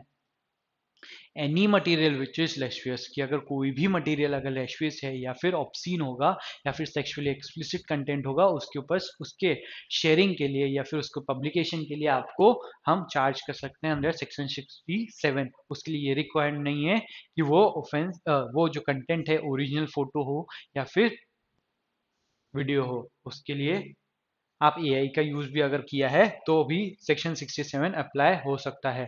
तो this can also be inferred. Obscenity under section 67, ये क्या बोल रहा है, applies to original sexually and not, तो ये आप इन्फर नहीं कर सकते। Statement 4, obscenity under Section 67 must be judged by contemporary societal standard and involves sexually explicit content as clarified in this. So this can be inferred. तो answer क्या होगा हमारा? 2 and 3, option C. 76. Which of the following factual scenarios is consistent with the Allahabad High Court ruling and statutory scheme? अब क्या बोल रहा है, user likes an explicit obscene content, क्या कर रहा है, वो लाइक कर रहा है, तो क्या उसको हम पनिश कर सकते हैं इसके लिए? नहीं। For which he is punished with imprisonment for a year under section 67, पर 67 की कंडीशन तो फुलफिल नहीं हुई है, तो क्या हम उसको बोल सकते हैं लाइबल होगा वो? नहीं। तो यह क्या कंसिस्टेंट होगा? नहीं। A user forwards a lascivious image, क्या कर रहा है, फॉरवर्ड कर रहा है, ट्रांसमिट कर रहा है to a group chat for which he is punished with imprisonment for 4 years। तो क्या यहाँ पे वो फर्स्ट अगर कन्विक्शन है उसका, तो क्या उसको 4 years की इम्प्रिजमेंट हो सकती है? नहीं, क्योंकि मैक्सिमम कितनी है, एक्सटेंड अप टू 3 years, तो ये भी नहीं हो सकता।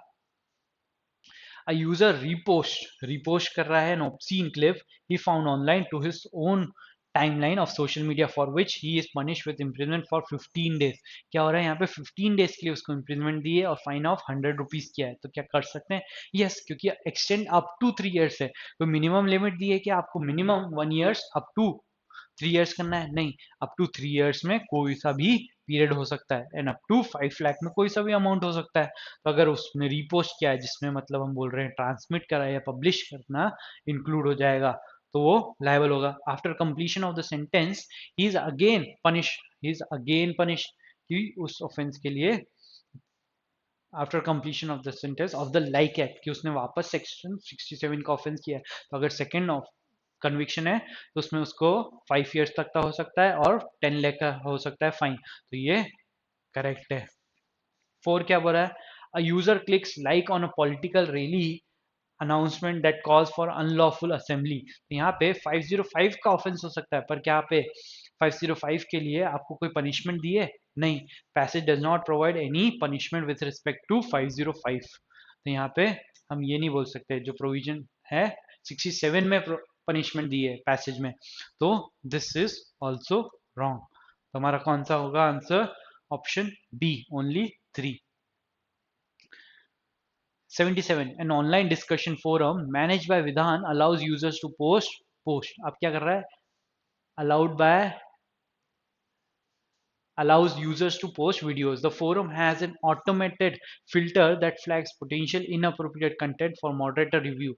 One user uploads a video depicting explicit intimate sexual act in a manner likely to shock or arouse viewers। तो यहाँ पे क्या है, sexually explicit content है। The filter flags the video and an email notification is sent to Vidhan and his co-moderator Vidhi। Vidhi is on leave and is at a place where there is no network and therefore could not see the notification। तो वहां पे क्या बोल रहा है कि विधि कोई notification नहीं मिला और उसको ये पता नहीं चल पाया है कि ऐसा कुछ अपलोड हो रहा है।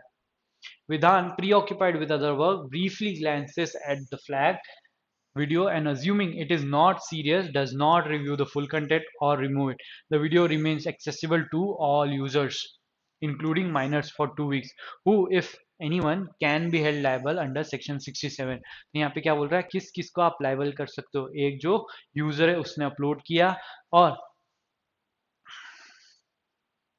Automated filter that flags potential inappropriate content for moderator review, कि क्या है उसमें मॉडरेटर रिव्यू कर सकता है अगर कोई गलत कंटेंट लग रहा है और उनके पास नोटिफिकेशन जाता है तो वो चाहे तो उसको हटा सकते हैं। बट उन्होंने क्या करा, विधि को तो एक्सेस ही नहीं था क्योंकि वो उसके पास नेटवर्क नहीं था, तो वो हट गई। जो विधान है उसके पास एक्सेस भी था, उसने देखा भी वो वीडियो, और briefly glance at the flagged video and assuming it is not serious does not review the full content or remove it। तो वो उसको रिमूव नहीं करता है, तो वो क्या करता है, causes to be published, की क्या है कि अगर आप उसमें पब्लिश कर रहे हो और पब्लिश होने दे रहे हो, तो यहाँ पे कौन कौन लाइबल हो सकता है, विधान हो सकता है और यूजर हो सकता है।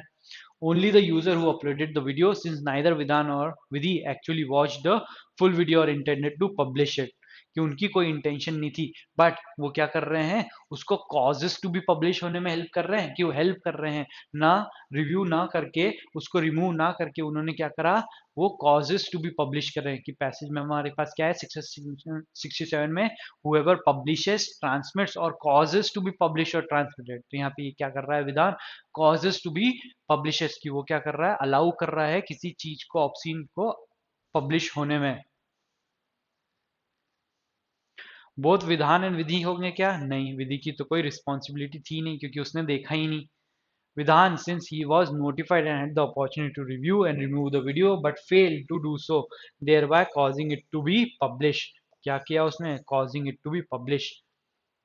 यहाँ पे क्या बोल रहा है, सिर्फ ओनली द यूजर्स, तो क्या सिर्फ यूजर लायबल होगा, नहीं, उसके साथ साथ विधान भी लायबल होगा, तो हम इस ऑप्शन को निगेट कर देंगे।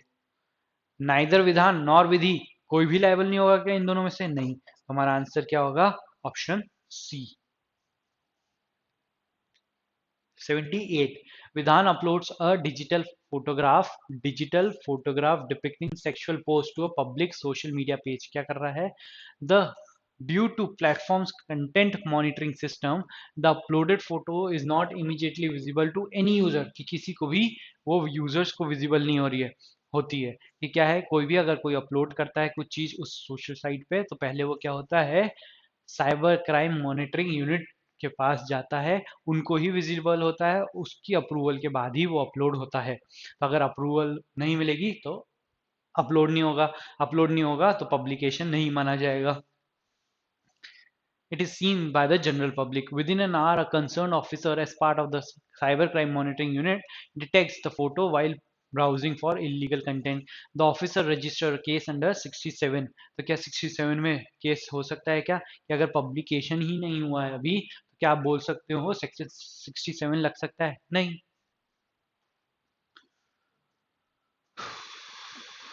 No user apart from the cyber crime monitoring unit ever saw the photo.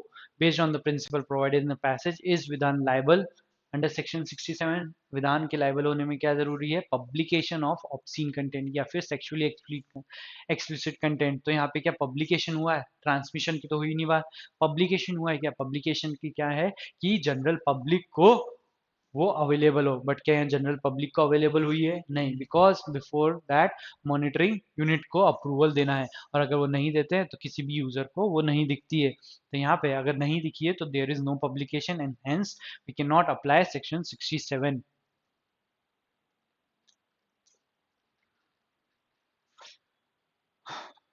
तो क्या होगा, yes, because uploading the photograph which is seen by cyber monitoring unit amounts to publication, क्योंकि मॉनिटरिंग यूनिट ने देख लिया है तो क्या ये पब्लिकेशन हो जाएगा, नहीं, जनरल पब्लिक के व्यू में होना चाहिए।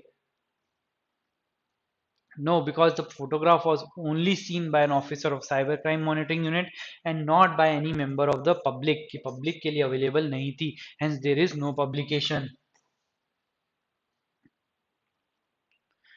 Yes, as it can be shown that officer of cyber monitoring unit was acting out of the course of his duty while reviewing the photograph, नहीं, ये भी गलत है।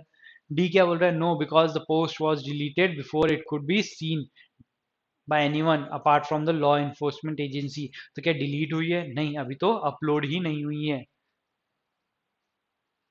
Option B is the right answer. 79, Vidhi an artist paints a large mural, क्या कर रही है, paint कर रही है on the exterior wall of municipal playground, तो यहाँ पे कोई इलेक्ट्रॉनिक फॉर्म में आप कंटेंट को शेयर या फिर पब्लिश कर रहे हो क्या? नहीं। सेक्शन 67 किससे डील करता है? इलेक्ट्रॉनिक कम्युनिकेशन से। The mural clearly shows a naked man and woman engage in sexual act with explicit anatomical details. Over a few days, many local children and their parents see the mural, and several parents complain to the authorities that their children have been negatively affected by it. The police registers a case against Vidhi under Section 67 of IT Act for publishing obscene material. तो क्या 67 में उसको liable कर सकते हैं? नहीं, because Section 67 deals with the electronic communication. Yes, because the mural was obscene and depriving and corrupting effect on children and was seen by public. तो यहाँ पे दूसरी रिक्वायरमेंट तो फुलफिल हो रही है, बट ये क्या है? इलेक्ट्रॉनिक कम्युनिकेशंस की या इलेक्ट्रॉनिक मीन्स के थ्रू आपको पोस्ट करना चाहिए था, जो कि फुलफिल नहीं हो रही है. No, because Section 67 applies only to publication of obscene material in electronic form, not to physical painting or graffiti, regardless of its effect on children. सी क्या बोल रहा है? Yes, because mural on exterior wall of municipal playground constitute publication. Publication publication क्या होना चाहिए? Electronic publication होना चाहिए था. No, because the IT Act under the said provision covers obscene material and no such material has been published. क्या obscene material publish नहीं हुआ है क्या? नहीं, ऑब्सीन तो है बट इलेक्ट्रॉनिकली या फिर डिजिटली वो पब्लिश नहीं हुआ है, इसलिए हम सेक्शन 67 नहीं लगा रहे हैं.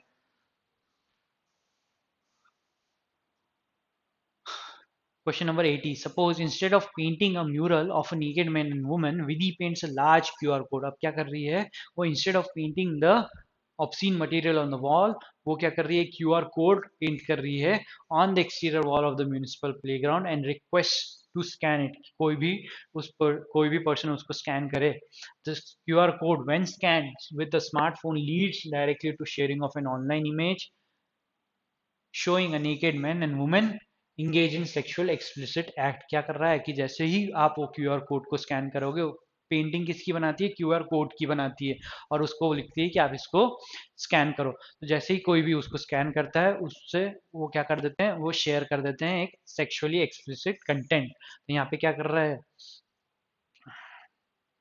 The police registered case against Vidhi under section 67. क्या कर रही है वो? क्या है वो? इलेक्ट्रॉनिक फॉर्म में पब्लिकेशन या ट्रांसमिशन कर रही है थ्रू दूसरे लोगों से, कि वो क्या कर रही है? कॉजेस टू बी पब्लिश कर रही है कि आप क्या करो, इसको स्कैन करो, जिससे कि आपको इलेक्ट्रॉनिकली शेयरिंग या transmission of sexually explicit content हो सकता है. तो उसमें क्या कर रही है वो? कॉजेस टू बी पब्लिश और transmission. Yes, because by painting the QR code that links to obscene on material online, Vidhi has caused obscene material to be published or transmitted in electronic form. क्या करा कि अगर मैंने QR code, उसने QR code बनाया और उसको बोला इसको स्कैन करिए, अगर जो भी पर्सन इसको स्कैन करता है उसके मोबाइल से वो क्या होता है? शेयर हो जाता है ऑनलाइन कंटेंट. तो वो क्या कर रही है?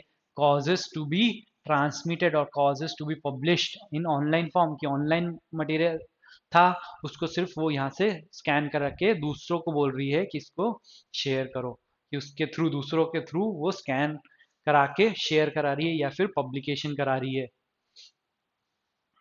तो वो 67 में लाइबल हो सकती है.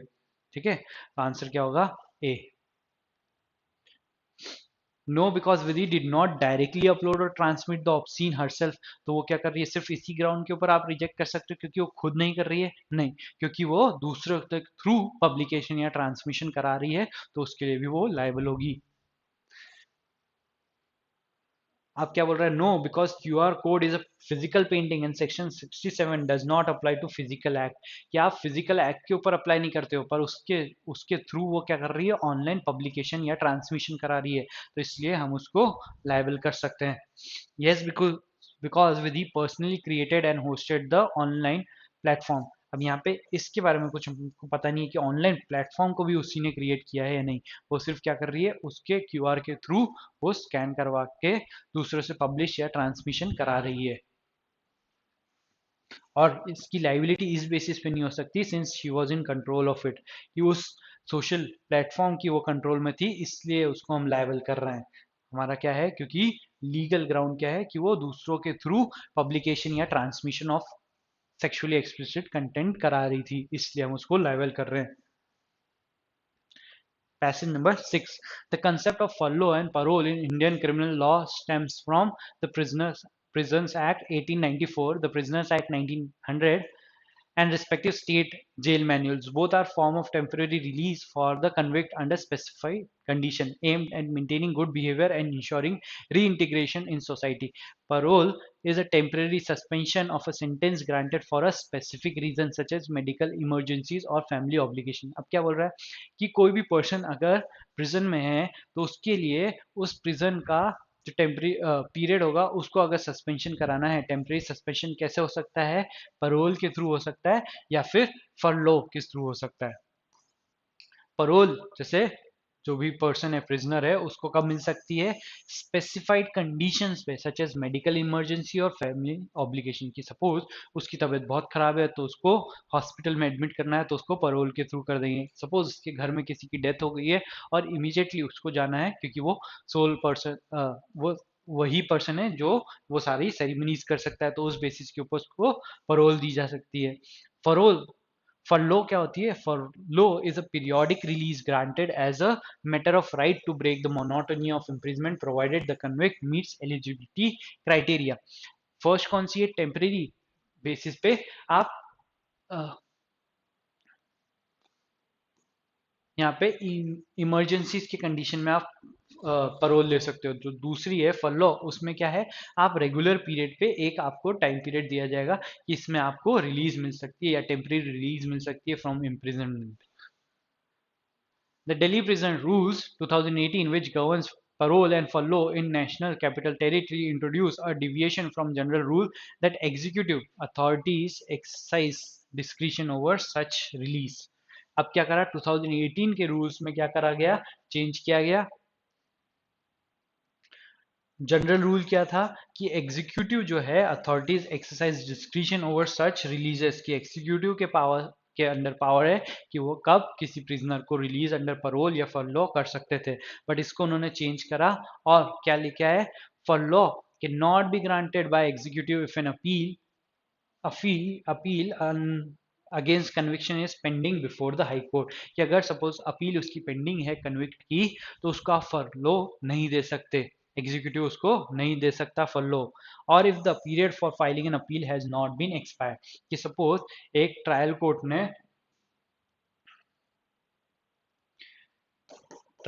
ने अक्यूज के अगेंस्ट कन्विक्शन दिया, कन्विक्टेड हिम, इसके अगेंस्ट में आपके पास रहता है कि आप सपोज 90 डेज में जाके हाई कोर्ट में अपील कर सकते हो। तो अगर अपील पेंडिंग है मतलब हाई कोर्ट में आप जा चुके हो और अपील चल रही है, या फिर ये 90 डेज का पीरियड चल रहा है, तो उस बीच में आप फॉलो ग्रांट नहीं कर सकते। क्या बोल रहा है, can not be granted by executive appeal against the conviction is pending, अगर अपील हाईकोर्ट में पेंडिंग है तो आप नहीं दे सकते। और if the period for filing an appeal, कि अगर 90 डेज का पीरियड चल रहा है जिसमें आप ट्रायल कोर्ट के कन्विक्शन के अगेंस्ट अपील कोर्ट में अपील फाइल कर सकते हो, उस पीरियड के अंदर आप फॉलो ग्रांट नहीं कर सकते। In such cases the convict must seek relief from the appellate court, कि इस केसेस में आपको कहाँ जाना है, अपीलेट कोर्ट के पास ही जाना है। अगर आपको फॉलो चाहिए तो आप कहाँ जा सकते हो, अपीलेट कोर्ट के पास, एग्जीक्यूटिव के पास इस बीच में कोई पावर नहीं होती है। This rule, based on parole furlough guideline 2010, was approved by the Lieutenant Governor and is now under judicial scrutiny. क्या भाई इसको चैलेंज किया गया, बट अभी क्या है, लॉ यह है।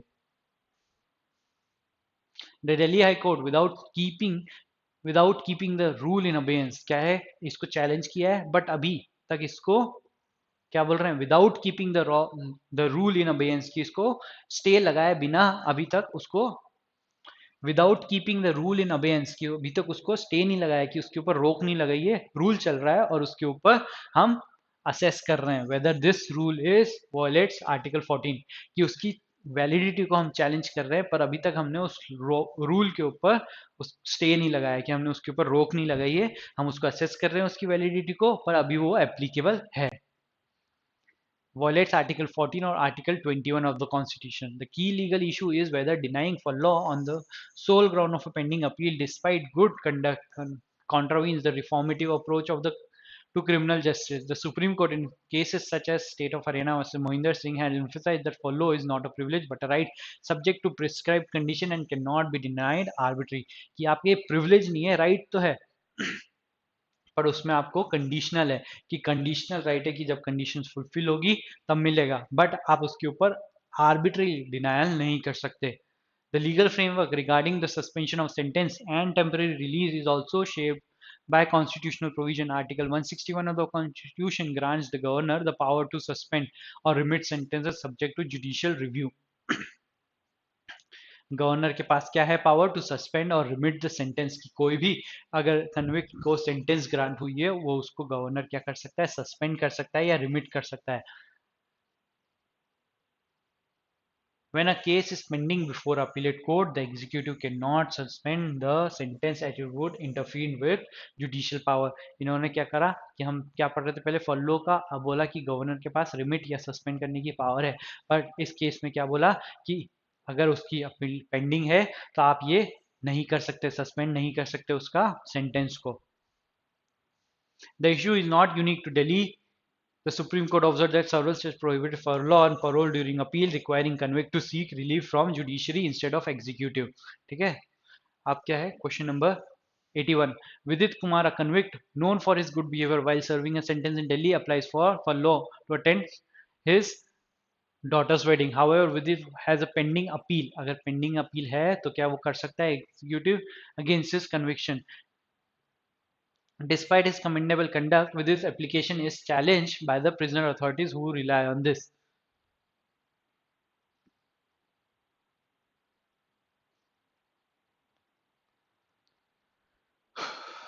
Can Vidit be granted for law by the executive? क्या executive उसको दे सकती है अगर appeal pending है तो नहीं. No, because Delhi prison rules 2018 prohibit granting for law by executive when an appeal is pending or appeal period has not expired. Yes, because good behavior is sufficient. क्या ये sufficient होगा क्या नहीं, क्योंकि conditional है और उसने क्या बोल दिया कि अभी rules में applicable क्या है, rules अभी तक stay नहीं हुए हैं और applicable वही है. Yes, but only if with it demonstrate that his appeal is unlikely to succeed.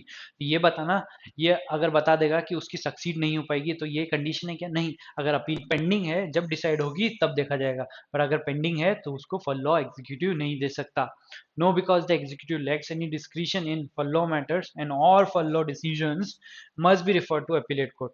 क्या उनके पास कोई भी पावर नहीं है और सारी डिसीजंस कोर्ट ही लेगा क्या, नहीं, हमारे पास कंडीशनल है कि अगर पेंडिंग है अपील और अगर अपील करने का टाइम पेंडिंग है तो उस बीच में जो भी अगर फॉर लॉ के डिसीजन होंगे वो कोर्ट लेगी, बाकी के रिस्पेक्ट में हमको नहीं बताया है. 82. Vidya Rani, a convict in Delhi prison with an unblemished record of good behavior, meets all eligibility criteria for receiving furlough. Her appeal period has expired, no appeal has been made. कि उसके against में कोई appeal भी नहीं हुई है उसके conviction के अगेंस्ट में और अपील पीरियड भी खत्म हो चुका है और वो सारी क्राइटेरिया फॉर रिसीविंग फॉरलॉ मीट कर रही है. Despite this, authorities deny furlough on ground of vague security concerns that are not supported by the established guidelines for furlough. कि वो क्या है, अथॉरिटी उसको वेग ग्राउंड्स के ऊपर डिनाई कर रहे हैं, तो क्या वो आर्बिट्री डिनाई कर सकते हैं क्या, नहीं कर सकते. She challenges the decision. Can Vidya claim her right to furlough or is the prison authorities denial justified? क्या denial justified होगा क्या, नहीं, क्योंकि arbitrarily denial नहीं कर सकते क्योंकि उन्होंने कोई भी गुड रीजन नहीं दिया है, वेक सा रीजन दिया है और उसको कोई सपोर्ट भी नहीं करा है रूल्स के थ्रू. तो यहाँ पे is entitled to follow because as Supreme Court has held follow is a right, कि उसका राइट तो है, कंडीशनल राइट है पर राइट है सब्जेक्ट टू प्रिस्क्राइब कंडीशन जो कि वो फुलफिल कर रही है और can not be arbitrarily denied. और यहाँ पे क्या हो रहा है, आर्बिट्रल डिनायल हो रहा है बाय अथॉरिटीज. तो आंसर क्या होगा, A. The denial is justified. Denial justified होगा क्या, नहीं, because prisoner authorities have broad description to override follow rights if they cite security concerns even without clear evidence. तो कोई एविडेंस ना दे तो भी वो सिर्फ इस रीजन के ऊपर कि सिक्योरिटी कंसर्न है तो ये तो आर्बिट्ररी डिनायल हो जाएगा. The denial may be justified only if the prison authorities can provide documentary evidence. तो यहाँ क्या बोल रहा है, only if, but हमारे facts में जितना फैक्ट्स हैं उसी के बेसिस के ऊपर हमको आंसर करना है, ना कि कंडीशनल आंसर अलाउड है।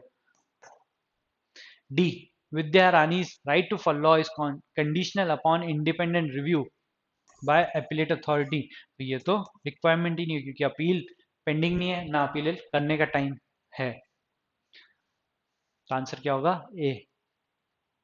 83. Vidya Singh is serving a prison sentence for a serious offence and has maintained commendable behavior during incarceration. Based on her conduct, the governor of the state decides to suspend her sentence as an act of executive clemency. However, Vidya's case is still pending before the High Court on appeal. अगर appeal है तो क्या governor suspend कर सकता है क्या उसका sentence? नहीं। Based on the facts above, can the governor validly suspend Vidya Singh's sentence while her appeal is pending? तो नहीं कर सकता. No, because the governor's power is to suspend a sentence cannot be exercised when a appeal is pending, as it interferes with judicial review. Yes, because the executive discretionary power that allows governor to suspend a sentence based solely on convict's good behavior irrespective of the pending appeal. नहीं, ये तो judgment के against में जाएगा. Yes, but only if the suspension is later confirmed by the appellate court. तो confirmation bye appellate court की जरूरत नहीं है. अगर पेंडिंग है तो आप सस्पेंशन नहीं कर सकते. No, because suspension remains effective until formally reserved by the High Court. क्या आपका सस्पेंशन इफेक्टिव रहेगा जब तक हाई कोर्ट उसको रिवर्स नहीं करती. तो ये तो गलत हो जाएगा क्योंकि अगर पेंडिंग है तो आपके पास पावर ही नहीं है सस्पेंड करने का. तो answer would be B. Suppose in the previous question the High Court was hearing two appeals against Vidya Singh for two separate cases कि विद्या के अगेंस्ट में एक केस था और दूसरा केस था. It issues an order disposing of one specific case against Vidya Singh. तो high court में दो अपील पेंडिंग थी, इसमें से उन्होंने V1 में जो अपील पेंडिंग थी उसको डिस्पोज कर दिया, thereby resolving the appeal for that case. तो यहाँ पे अब कोई अपील पेंडिंग नहीं है. While the appeal regarding another case remains pending, इसमें अपील अभी भी पेंडिंग है. The governor now seeks to suspend the sentence corresponding solely to the disposed case. कि वो V1 वाले केस में जिसमें अपील पेंडिंग नहीं है जो भी सेंटेंस था उसको सस्पेंड करना चाहते हैं. तो क्या वो कर सकते हैं? Yes, because suspension can be done by the governor. उनके पास पावर है. सेकेंडली अपील उस केस में पेंडिंग नहीं है तो डिस्पोज हो चुकी है, तो उसके पास गवर्नर के पास पावर है. Decide whether the governor action to suspend the sentence for the disposed case valid. तो इस केस के बारे में हम बात नहीं कर रहे हैं, हम बात कर रहे हैं इसकी. क्या इस केस में V1 में गवर्नर सस्पेंड कर सकता है क्या sentence? Yes. Yes, because the governor may suspend the sentence for a case whose appeal is fully resolved, as the prohibition applies only when the appeal is pending for a case. B क्या बोल रहा है? No, because the existence of any pending appeal against Vidya prohibits the governor from exercising his suspension power irrespective of disposal of appeal with respect to the set case. क्या बोल रहा है ये कि अगर उसके अगेंस्ट में, विद्या के अगेंस्ट में कोई भी अपील पेंडिंग है तो आप उसके अगेंस्ट में सस्पेंशन ऑफ सेंटेंस नहीं कर सकते. नहीं, सस्पेंशन ऑफ सेंटेंस उस केस का नहीं कर सकते जिस जो अपील में पेंडिंग है. तो केस के रिस्पेक्टिव है, ना कि पर्सन के रिस्पेक्टिव है. Yes, but only if the High Court's order explicitly authorizes the suspension of the resolved case sentence. तो क्या हाई कोर्ट का ऑथराइजेशन चाहिए? नहीं. अगर पेंडिंग नहीं है तो गवर्नर के पास पावर है, अगर पेंडिंग है तब उसके पास पावर नहीं है. कोई हाई कोर्ट का ऑथराइजेशन की जरूरत नहीं है. No, because the governor power to suspend is entirely nullified by the appellate process even if only one case is resolved. कि नलीफाई हो गया है क्या पावर? नहीं, अगर अपील पेंडिंग है तब नलीफाई है, अगर नहीं है तो उसके पास पावर है. तो आंसर क्या होगा हमारा? ए. Okay, thank you.